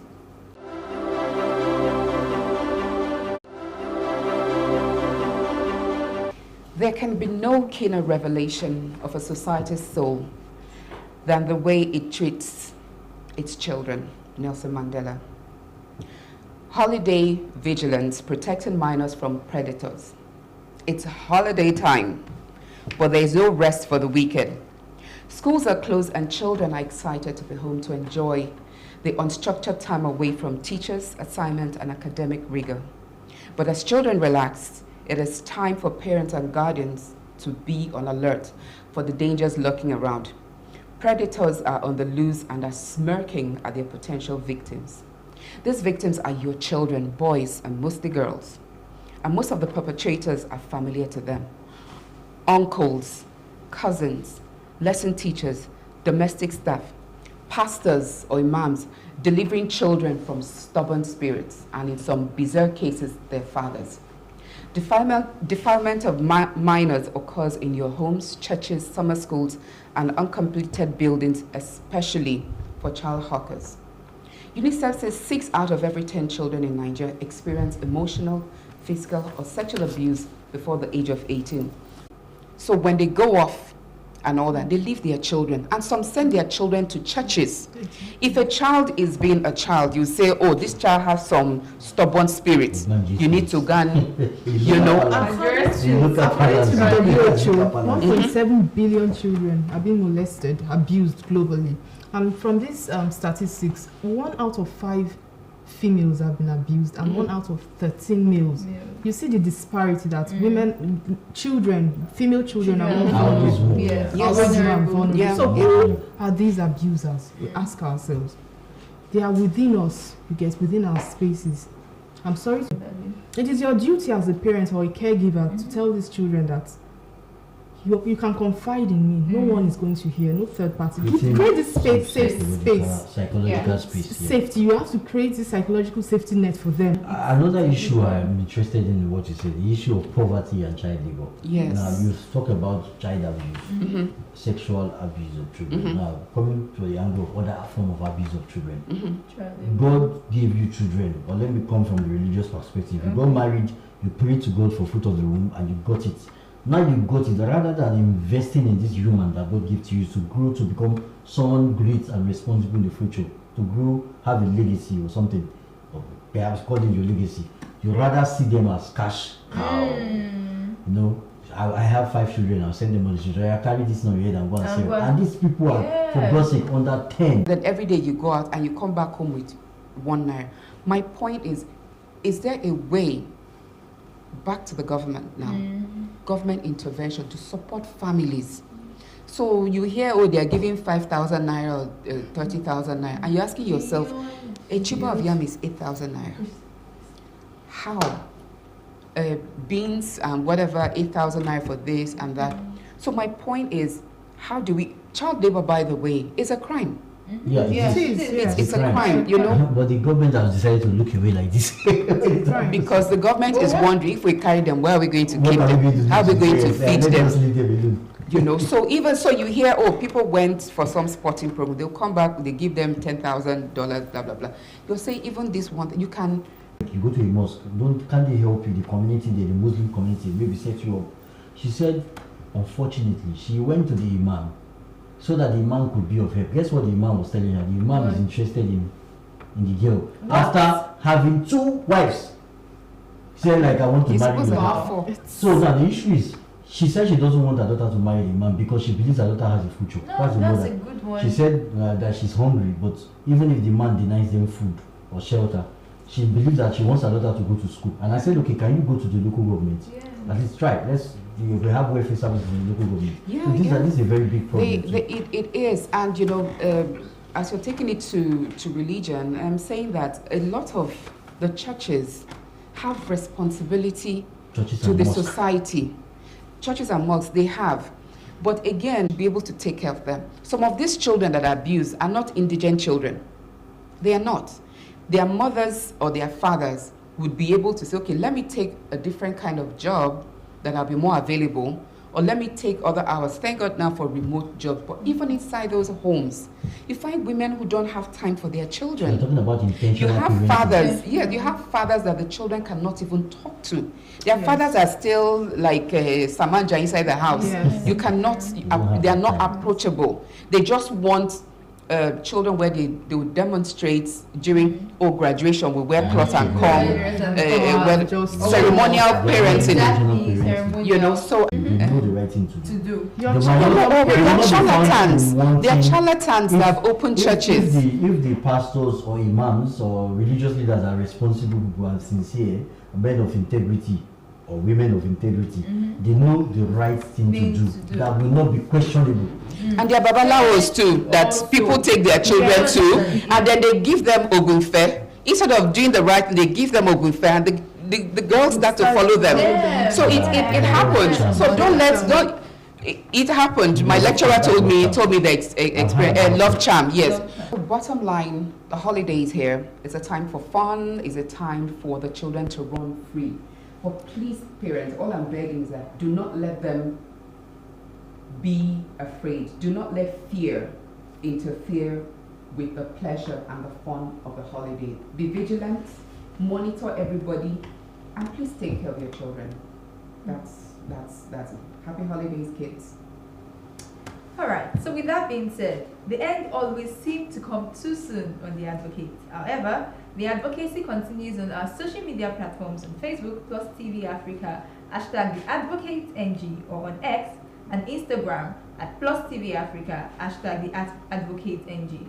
To catch up with previous broadcasts, go to plustvafrica.com/TheAdvocateNG. Don't forget to subscribe to our YouTube channel, Plus TV Africa. Till next week, same time on Plus TV Africa DSTV, channel 408. Let's keep advocating for a better society. Bye.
This is TW Conversations. Today's woman just having fun, sharing her ideas and all those things that bother her. And no holds barred, no sides, just any of these ladies that you think is being crazy, that you think is being lovely, great, you just identify with them. And today my friends and I are going to be talking about finding purpose and the journey it takes to get there. Aren't we ready for the show today? Yes, we are. Oh, everybody seems like, aren't we ready for the show today? Yes, we are. So if you stay tuned, we're back with our conversations, and I will sit down right this time. I had to find a comfortable position. Yeah, but we're back shortly.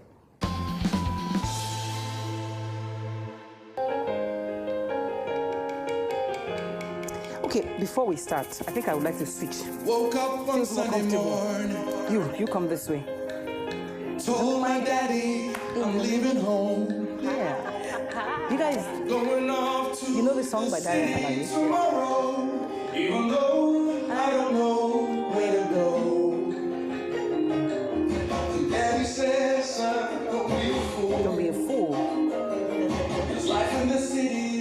You need to bring the song down. I mean, I had to start with that song. Ladies, you guys know Daria Talade's Pray For Me. Yes. You know, it's like when you're setting on the journey to purpose, really, you need prayers as much as possible. What do you think? As I say, welcome back. We're getting into the groove immediately. And I'm going to start with Rosie, because she's right next to me. Getting on the journey to purpose, you can understand what Daria Talade did in that song, asking Daddy, I'm going to the city, you need to pray for me, because I don't know where I'm going. Is that kind of like what happens to us in life? I think in life we're often challenged at different times, and we keep asking ourselves, why are we here on earth? Mm-hmm. Why have we been put on here? What is your impact? What are you going to leave behind? And we question ourselves, but our purpose changes, I believe, as we travel through life on this journey. So based on experiences, based on things that impact us, we start questioning and reaffirming. We do that early? Do you think people do that really from like Chisholm's age? Do they start to question, or they just get on with it? They just live? I think that almost happened to me, because I remember after NYSC.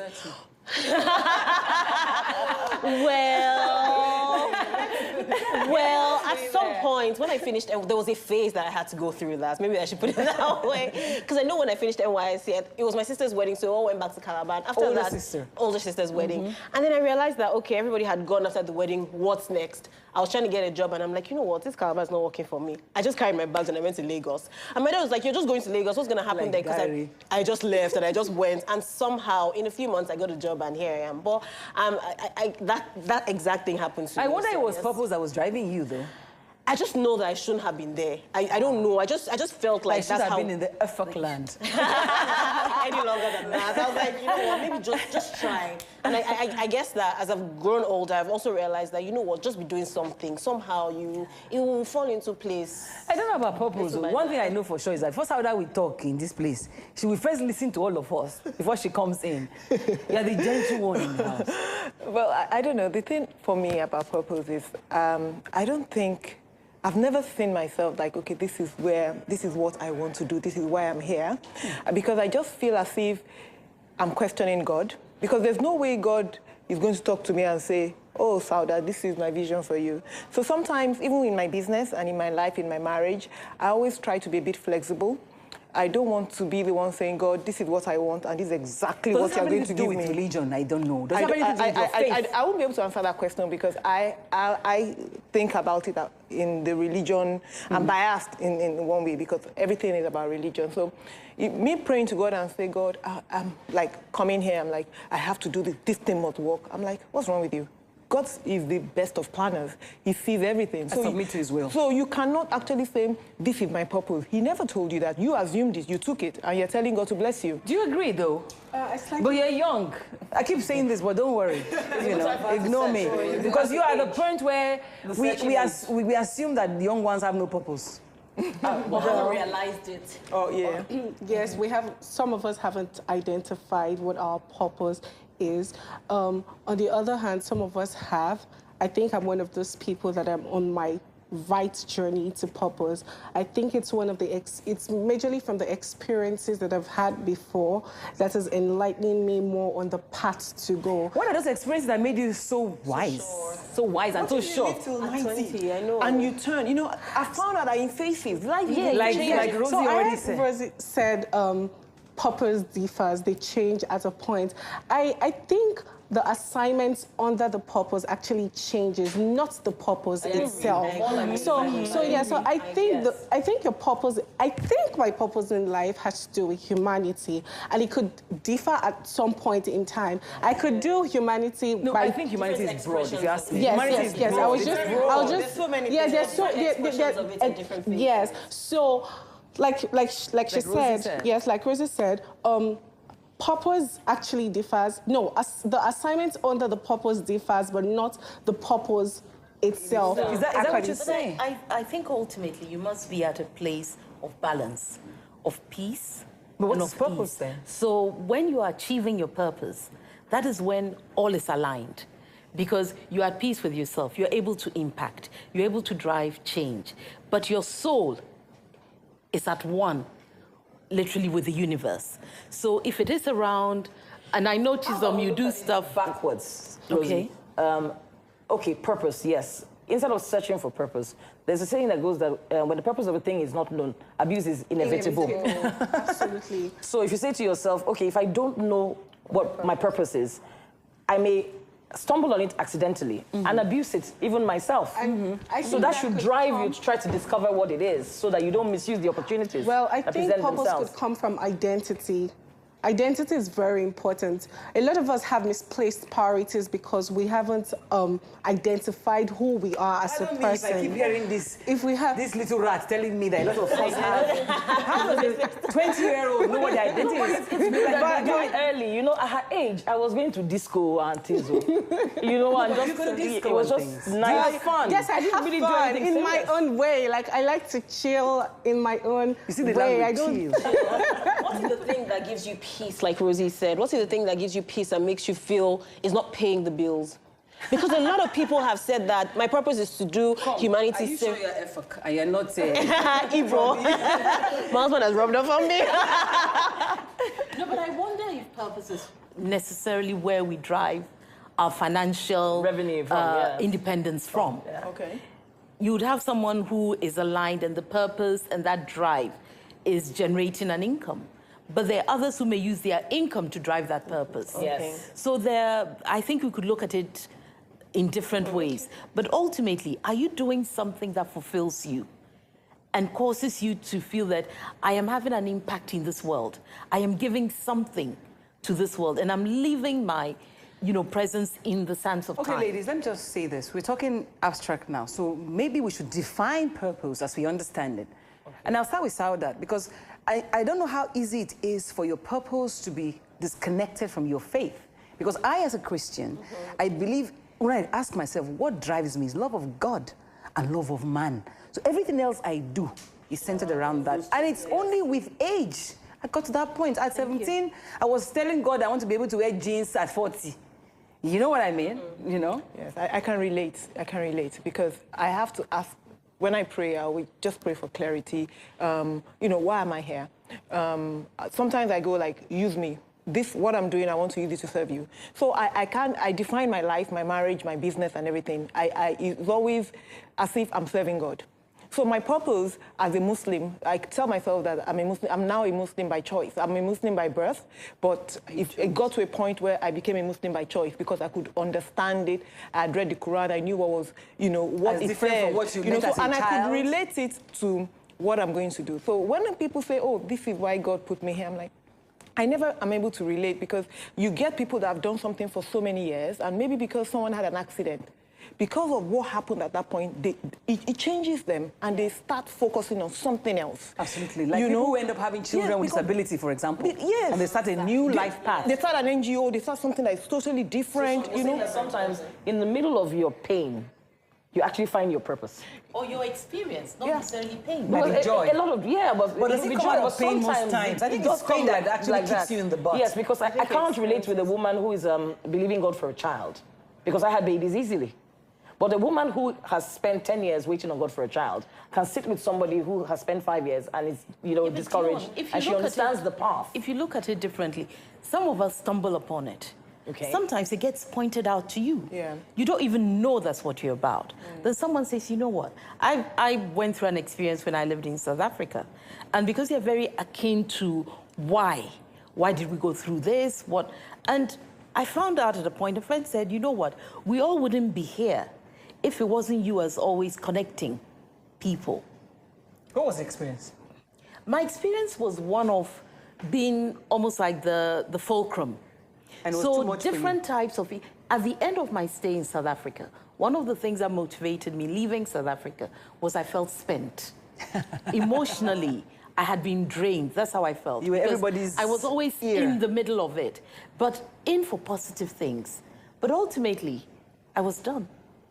And I wanted As a to come Christian, home. there's something that has been, a lot of people have preached about it, and it's always like, don't waste your pain. For you, your father, your parents were pastors, and so have you become a My Christian by choice? my mother's pastor. I grew up in. I didn't have a choice. As in, So, but now those is were it your a clothes I'll be choice? going. Is it a Now choice? it is a choice. I've come to realize that I understand the religion better, like she was saying, and I believe that I now know why I'm a Christian. And you know, and I feel like my we have in purpose. common.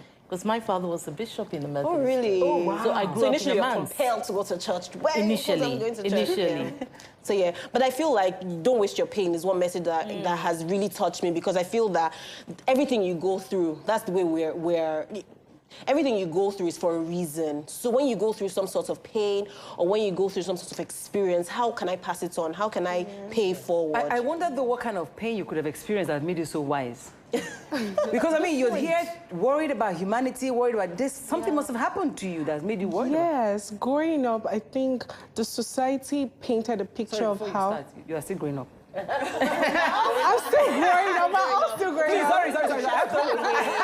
Okay, yeah. So, anyways, growing up.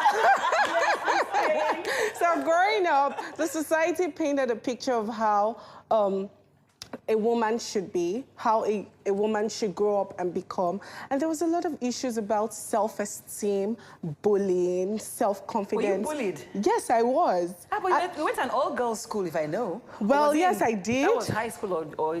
That was high school. But then bullying doesn't only have to be physical. It could be very emotional. Wow. Yes, especially when people just look at you and think that everything is all right. Nobody knows what's going on in your mind. Nobody knows the words people say to you actually means a lot. Okay, I guess that's why your purpose became talking to the younger ones to help them build up a self-esteem. Yes, one of the major reasons. Okay, so in a phase, I must take a break. I'll take a break and... okay, no.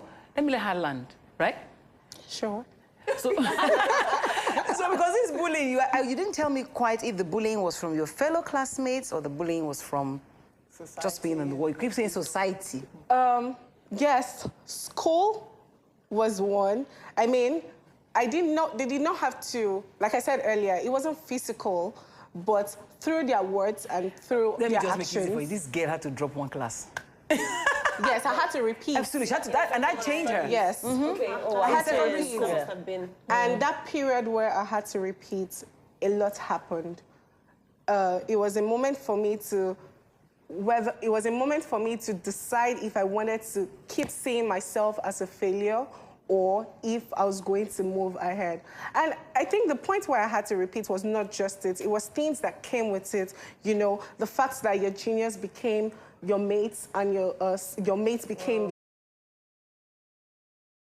friends, just sort of looked at you like, hello, dumb, you know. So how did you get out of that? I mean, That's a lot to deal with. You know, she said something. She said, everything happens for a good reason. That's how Who's most she? of the... I don't know which one. Okay, and, you know, because I believe that strongly. So when I'm in pain or when stuff happens, I try not to go too deep into that pain. I'll go like, okay, cry as much as you want to cry and now ask yourself. I believe strongly that when something happens, you need to have clarity and go like, what is this for? Did you ever feel that kind of pain that made you change? Every pain is change. Pain of childbirth.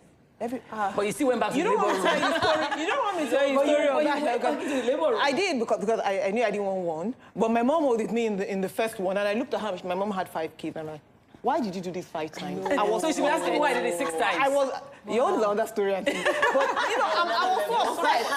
I could only do twice, honestly. But every pain, you know, so that you made a statement, I can't quote you, but, you know, it's like, don't waste your pain. There's something. There's always something. You fall down, you have an accident, your child dies. Yes, we all have to, but you have to find out, you know, sometimes there's a hole there. If you do not acknowledge the hole there, you fall every day. So you must know whether you have to fill it up or whether you have to go around. Perfect point to take a break. Anybody who's wise will know they have to put an advert in this magazine, in this show, Abby? Yes. Okay, I'll take a break so that we can put those commercials in it. We'll be right back. Welcome back to our lounge. We've been having a lot of fun during this break, but then we want to bring another angle to it. What's the place of your skills when we talk about purpose? Is it very important? How important is it? Whether there's difference between skills and passion is what I should be asking, really. Because, I mean, you, for example, clearly you had computing or web design skills, and you decided to use that to do the business that you're doing. But is your business related to purpose? I don't want to talk about purpose. I just want to talk about the passion I have. So because this purpose thing, it can change tomorrow. So today is the passion I have for women. I just don't like hearing that, you know, women can do this or men can do that. And the only thing disturbing women is because they have to take care of the home. It's something you can outsource. So for me, my passion is, you know, making sure that the woman can go to work. Can be who she is. Can be who she wants to be without the excuse of, oh, I had to go to the market to shop. So the skills I had when I started was to design a website. But by the time I found out in the business, I found out it was way beyond just putting a website up. You are managing women, and you know how we are. You have to manage. Are we? You know, everybody has their own life. We might eat eba, and we might make eba in our own. Everybody has one special something. You know, they want to talk to you. They want to, you know, you just have. So many skills have to come in apart from along the way. You develop more skills to make it easy. Your passion, you have to train. If you want your passion, if you want to follow your passion to maybe start a business, there are some skills you need to have to run that business. So it's not passion you're going to use to run business. Is passion and purpose the same? For me, not necessarily. I think I'm more passionate than purpose. I'm passionate about people, especially women. So things that pertain to us, I like to, when we had a confectionery company, people will come to pick their wedding cakes. So a couple will come. So we'd end up spending 2 hours to counsel. Because even picking the color of the cake, my family wants red, his family wants blue. Then she will look at him, what do you mean they want blue? Okay, so I'll say, calm down. Couples always left finding out something that they didn't know about each other. So we helped to even them out. We told them what it was going to be like when they tried to merge both their lives together. As for you, it was so I found out that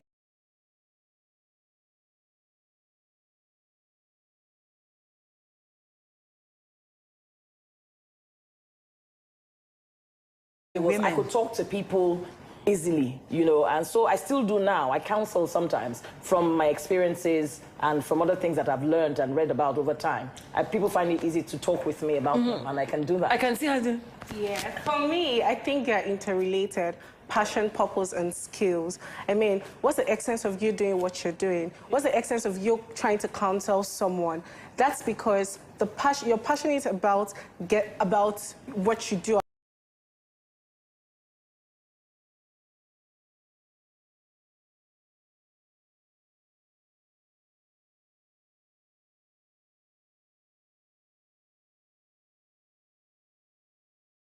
About your cake business and all, but the reason why you're counseling and the reason why you're going an extra mile, it's because of your uniqueness, and that uniqueness comes with your purpose. You don't want to have bad cakes. You don't want to give people bad service. Or even if it's what you do now, yes. which is script so you don't want to. Yes, you don't want to give people bad service, and that's the purpose of why you're passionate about it. And the only way you can do it better is when you improve on your skills. So you're probably doing more things to get better. No, I see skill or natural ability. Yes. No, but you see, sometimes your skills are your natural ability. Sometimes. No, but you hone it. Yes, you hone it. You have to train it. Yes, you have to train it. Yes. True.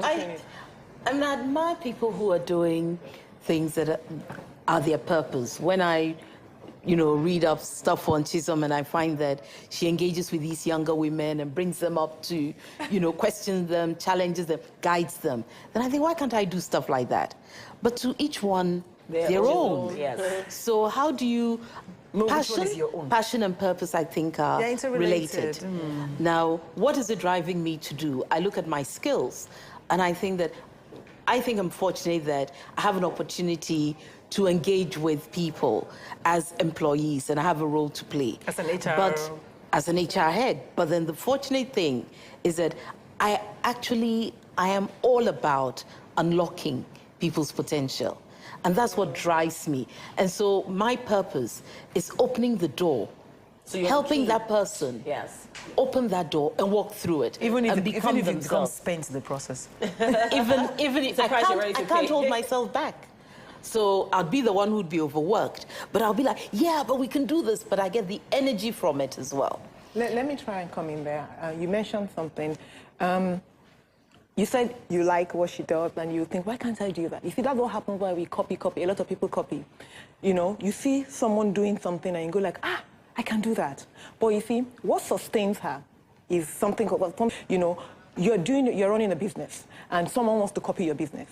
There's a driving force that comes to play when challenges come. And that is the only thing, and your driving force, your purpose, your passion, is going to sustain you through all the crises. So if someone copies your business, the person cannot run it the way you're running it, because what drives you, the driving force about that business is what's going to sustain you when everything... I will come in here. That's if there are conversations, there are no conversations like the ones you find here. So, it's true. If you are sure of what you want to give, even if the money is not there, you must agree with me. You do it anyway for the fun, for the value it brings to others. But are we women? Do we understand this, and how early? She understands it. Is she lucky to understand this? Yes, she is. She is lucky at her age. She's lucky. My daughter has found her purpose. She's 21. What's her purpose? She's a fine art student, and then she did some work with an NGO in the summer, helping young children in a remand home express their emotions through art. So she said to Mommy, snap, art therapy. I want to start a social enterprise. I want to teach people how to express their emotions through drawing. So how do we recognize But this? it takes courage. It takes courage, I honestly give it to anybody that has left. I see people that have left paid employment and the structure that comes with it. You know that at the end of the month, you have a structure, you have a family to feed, you have all that. 25th of salary I'm telling you. But to leave and go and start something takes a lot of courage, and I give it to every woman that's doing it. Can we just round up with saying, on the journey to purpose, right, there are certain things that you just have to suffer or enjoy. Endure. Okay, on the journey to, for you, on the journey to purpose, you must learn to... Be patient. It works itself out. For me, it's courage. Do the things that you actually think you should be doing. It's hard to, but try. And then for you? For me, it's just know yourself. Know who you are. Okay. It's not what you don't have that limits you, it's what you have but don't know how to use. It's not what you have that limits you, it's what you have that you don't know how to use. What do you think? I think listen to your inner self. Okay, so, we're all coming to the same conclusions here. Are we all thinking alike? Have I done this thing wrong or something?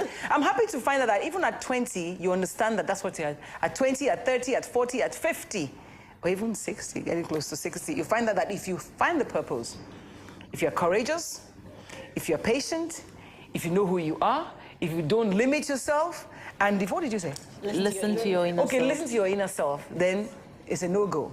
Yeah. So, have we made any sense today, guys? Yes, I think we have. We hope so. Okay, if we have made sense, I think you should just we've learned from each other, which is amazing. I think for me, that's walking away knowing that, oh my God, another part of my brain has opened up. And I want to sit and reflect. I want to sit and reflect purpose, passion, skill, self-limiting beliefs. Yeah. Looking at know yourself. And being courageous. Being courageous. And something about admiring, you can admire, but like she said, it comes two ways.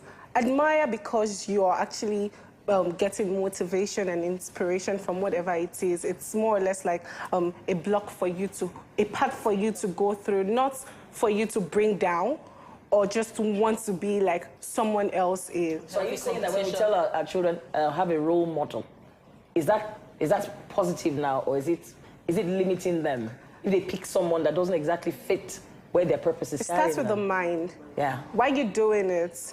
You know, yes, I think it's important for you to have a role model, but you should have it for positive reasons, for the right reasons. Who decides what's not positive? Because you, Who decides what's positive? So I think at the end of the day, it's a function of maybe not one role model, maybe two, maybe three. Yes, But find yourself. No heroes. Whatever the case is, don't hero worship. Yes. And we find that we're doing that a lot around here these days, Yes. right? And we do a lot of copy.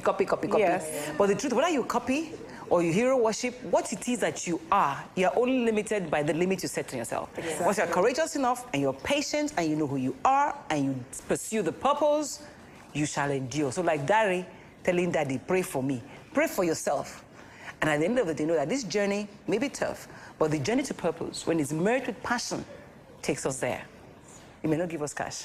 We'll see you next week. Hey. Yes. Such a You know, man. you love a song, yeah? I'm going to find it. Oh my God, that was a very Dari. Are you content? Yay. Okay, So you can get up and before we're finished now. I want to do. Look, Mr. Deep Minded. Want to play? Okay, do the I must take a double portion of her anointing. I always say it's a minute. In 10 years' time that you say, I said this. Yes, so I was my mentor, mentee. I bless you. Thank you. I mean, it's so much more fun. Just enjoy this. Can you imagine this game? Come down. She's always had that song. Don't mind you always like this. Your small camera. You can't see us well, Jerry. What are you recording in this small camera? How can you bully somebody? Tell me, I'm not even fear. You know they're words you like.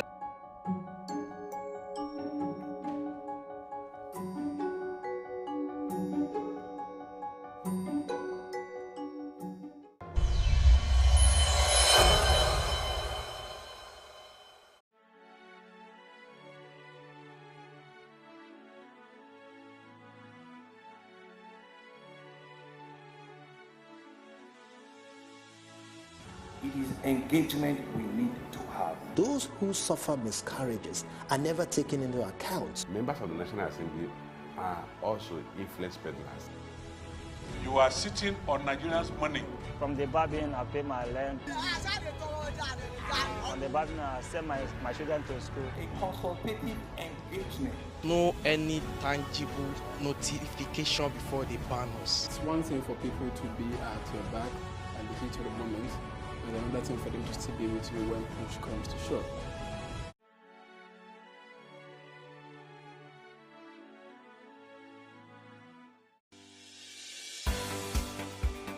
Businesses in Africa can be very challenging. In Nigeria, it is particularly intimidating, and successful builders have learned how to navigate a hostile environment to unlock opportunities. But one major challenge businesses face is how to filter through the noise and identify where their ideal customers exist. Get insight and practical steps from industry players and captains of industries. Hear success stories to help you make informed decisions as you scale your business in Nigeria. Watch Business Insights at this time on Plus TV Africa.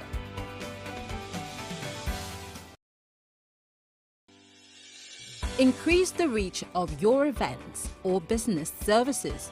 To advertise on Plus TV Africa, please call 0906 000 5719 or 0909 040 8408, or send an email to marketing@plustvafrica.com. Plus TV Africa. Big stories live here.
Good morning. You're welcome to The Breakfast on Plus TV Africa. My name is Rome Paulson. And my name is Agaji. Welcome to the 7th day of the 8th month.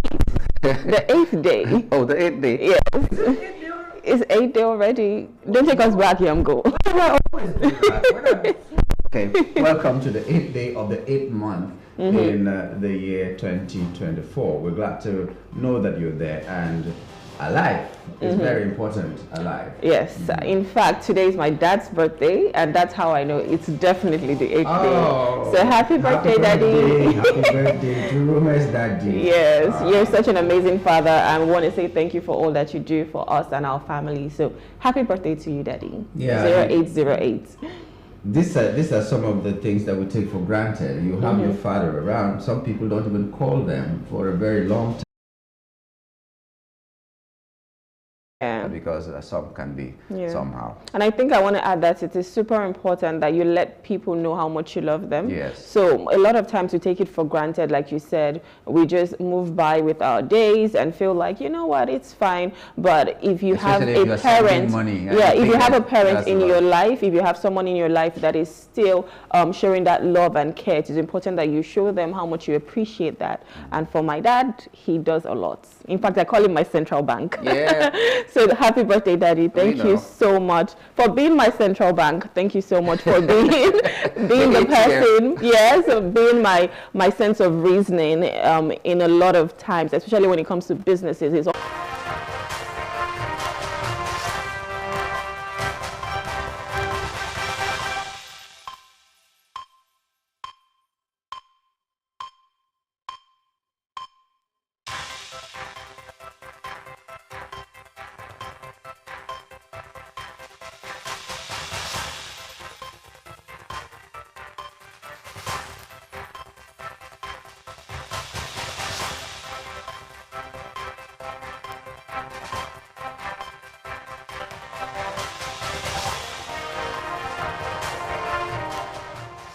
In the business world, everyone is paid in 2 coins, cash and experience.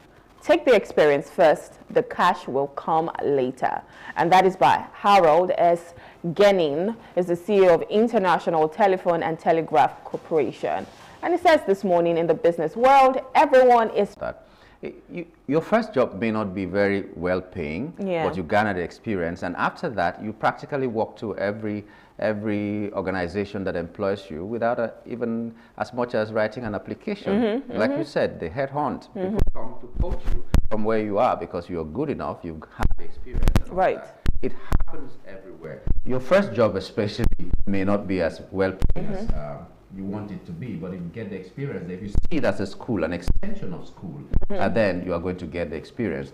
Some people, even when they're doing internship, all they're thinking about is money. It has to be somewhere that I can get a lot of money. It has to be this and that. And so they do a lot of things that will not help them concentrate on the job they're doing, that will give them the relevant experience. And it doesn't all go well for them. Talking about internship, I remember when I started this job, I knew I had the talent, but I did not have the skill to match hardships orchestrated by the removal of the fuel subsidy and the floating of the naira.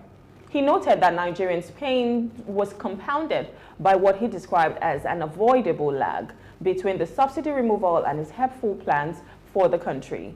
He said, in quote, "Fellow Nigerians, this period may be hard on us, and there is no doubt that it is tough.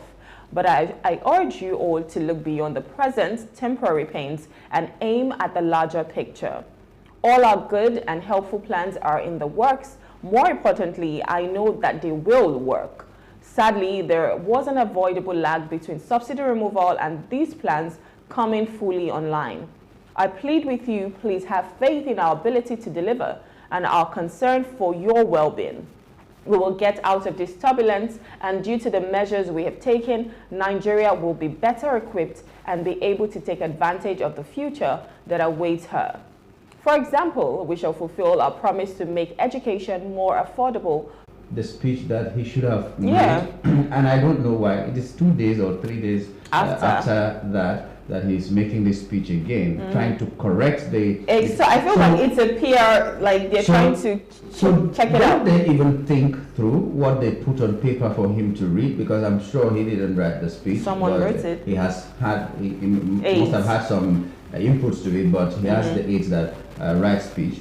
Why didn't they think about this thing to incorporate those kind of things in the speech in the first place that he made? Yeah. You know, it worries me. When that first speech came out, someone was looking at the video and saying, it doesn't even seem like the president is in the country. It's like he recorded this speech from somewhere else, and he pointed out some things that made him feel that way. And now they're releasing yet another video, like he's somewhere just talking to Nigeria. For me, I feel like this second video is just damage control.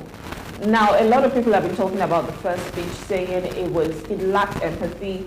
The president just did not, highlight several things. Even Wole Soyinka has said that as well. It was like an independence speech. Yeah. Okay, not independence. Train can be as much as 10% among children. East African Community has urged governments to educate their citizens on how to protect themselves and prevent the spread of the disease.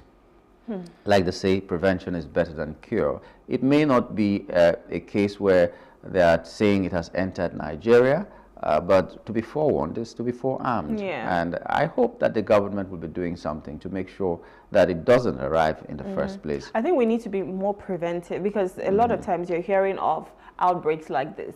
So whatever we can do to prevent it, not when it comes, then we're trying to fix the issue. I know that, having to have a clean environment, personal hygiene, all of that plays a major role when it comes to outbreaks like this. I mean, we see how COVID-19 came and what happened. So we don't even want a situation whereby there would be a repeat of what has happened in the past. So if we can have preventive measures to ensure that this doesn't come into Nigeria, that would be great. If we need to start screening more people at the airport, if we need to start checking all of the food, because I know sometimes it is even being transmitted in things like bushmeat and, all those things that you're eating and you're not even sure of the source or how it was being prepared. So all of that, we need to be extra careful at this time. There are so many things out there, so many. I mean, we saw how Ebola came as well. There's so many things out there, so many. I mean, we saw how Ebola came as well. There's so many things that have happened. So now is the time to understand that anything can come in. So what are you doing to prevent that from happening? Yeah, like in Nasarawa State, the report that we saw yesterday was that 5 children died in the space of 24 hours in one community. Maybe they had eaten something that was not good enough. Maybe it was an outbreak that has come, but they keep saying a strange illness has come into I don't know why it's always so like that. A strange illness. We're still talking about cholera right now. So there's so many things that we need to put it out there. Some people do not even know the essence of like the hygiene you were talking about. We just are careless about whatever happens. You say you are an African, or like Zebrudaya will say that germs have no business in African man's belly. In fact, that is not true. There's a colloquial language that says, "Dirty no they kill African man." So they will tell you that I can eat anything and I'm still fine. I can pick stuff. I mean, did you see that video sometime? Was it last year or 2 years ago that there was a vendor? As possible. All right, we'll go on a short break. When we return, we'll take in global stories that made headlines in our national dailies this morning. Please stay with us.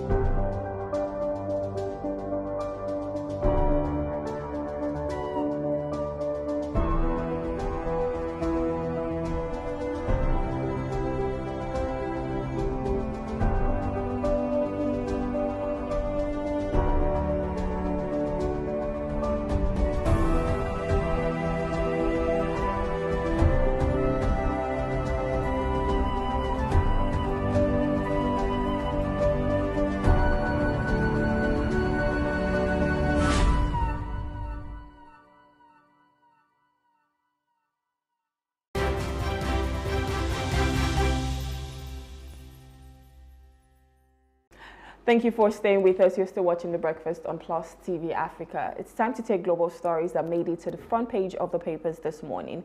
And joining us to review the papers is Stephen Agodie. He's a solicitor. Good morning, sir. Thank you so much for joining us. Good morning, my pleasure. All right. Good morning. We'll be starting with the Punch this morning, and the Punch leads with hunger protest loses steam as DSS grows 7 foreigners. The writers here says police crackdown halts protests, US-UK demand dialogue, northern governors relax curfew. Another says Sanusi blames Kanu looting on intelligence failure, tension rises as soldiers shoots boy in Kaduna. So we've seen the nationwide protests go for about 3 days, and there were so many things that happened. There was looting, there was killing, which is quite unfortunate. But now, this protest was supposed to be for about 10 days, which is from August 1st to, I think, Saturday, the 10th of August. But we've seen that the protest has been halted, and as of today's papers, he says loses steam. But I want to get your take on all of this. The fact that the protest is not as much, well, it doesn't have as much momentum as we expected. And with the things that have happened here in Kaduna, Kanu, where we've seen it get violent. Well, I take a different opinion from that. I actually think that the protest has had momentum. I was saying somewhere this morning, this is the movement we have with APC. Seems to be one of the most self-conceited ones, because what I see is the problem stares us in the face. There's hunger. We know where it started from the preemptory removal of subsidy. It was too early. Government came in, did not study the situation. It was the same APC government, but they were not the same administration. They didn't take time to study the situation. Was there fraud in subsidy? Why are the refineries not working? All those studies were not done. Subsidy was too preemptively moved without putting in place anything and all that. Of course, you have the electricity tariffs which went off the roof and all that. You are operating on the kind of ideology that that subsidies are a bad thing. I mean, that's neoliberal nonsense, because everyone has subsidies of some sort in their country. It's where you apply it. You must ensure that it's not used for fraud and all that. And who uses it for fraud is the elite, really, and all that. So, but how do we explain the fact that even when they say subsidy is removed, like on the Guardian newspaper, they say despite subsidy removal, Nigeria spends $600 million monthly on fuel import and all that. So we're spending so much money. Our refineries are not working, and everything that we're crying about is happening right under our nose. But we're concerned also that the presidency has said that they have rejected foreign interference, launches probe into violence, says Tinubu didn't take office to make life difficult for citizens and all that. So they're saying that on the Daily Independence this morning. Obviously, some countries are complaining about how they saw what they saw when the protest was going on, the response of the government and all that, and they are voicing their views. And the federal government has come out to say that they will not tolerate any foreign interference, and they are launching a probe into violence. I don't know where they see foreign interference, really. I mean, it's a mystery to me. The only foreign interference I can see is that the masses in the north are taking color from what is going on around them and carrying the Russian flag and all that. As for opposition parties, what do opposition parties really exist for? The opposition parties exist to oppose you. So if the general public has an issue about how you are going, so I don't really see why government is going the way they are going. They should look for solutions. The problems are clear. Hunger is palpable. There's hyperinflation. Prices go up every day in every sphere. I mean, this is clear. I mean, it's not what your enemies are doing that is causing that. It's your policies, the kind of policies you put in place. So look at it. electricity tariffs, fuel subsidy, the way you are managing your foreign exchange is having a real impact. So what do you do about that? Look for those solutions. It's not your enemies that are causing anything. That's my view anyway. All right, so, well, still speaking on the protest, in another address, this is on The Guardian, in another address, Tinubu asked Nigerians... Empathy. The total lack of empathy that we see in some of our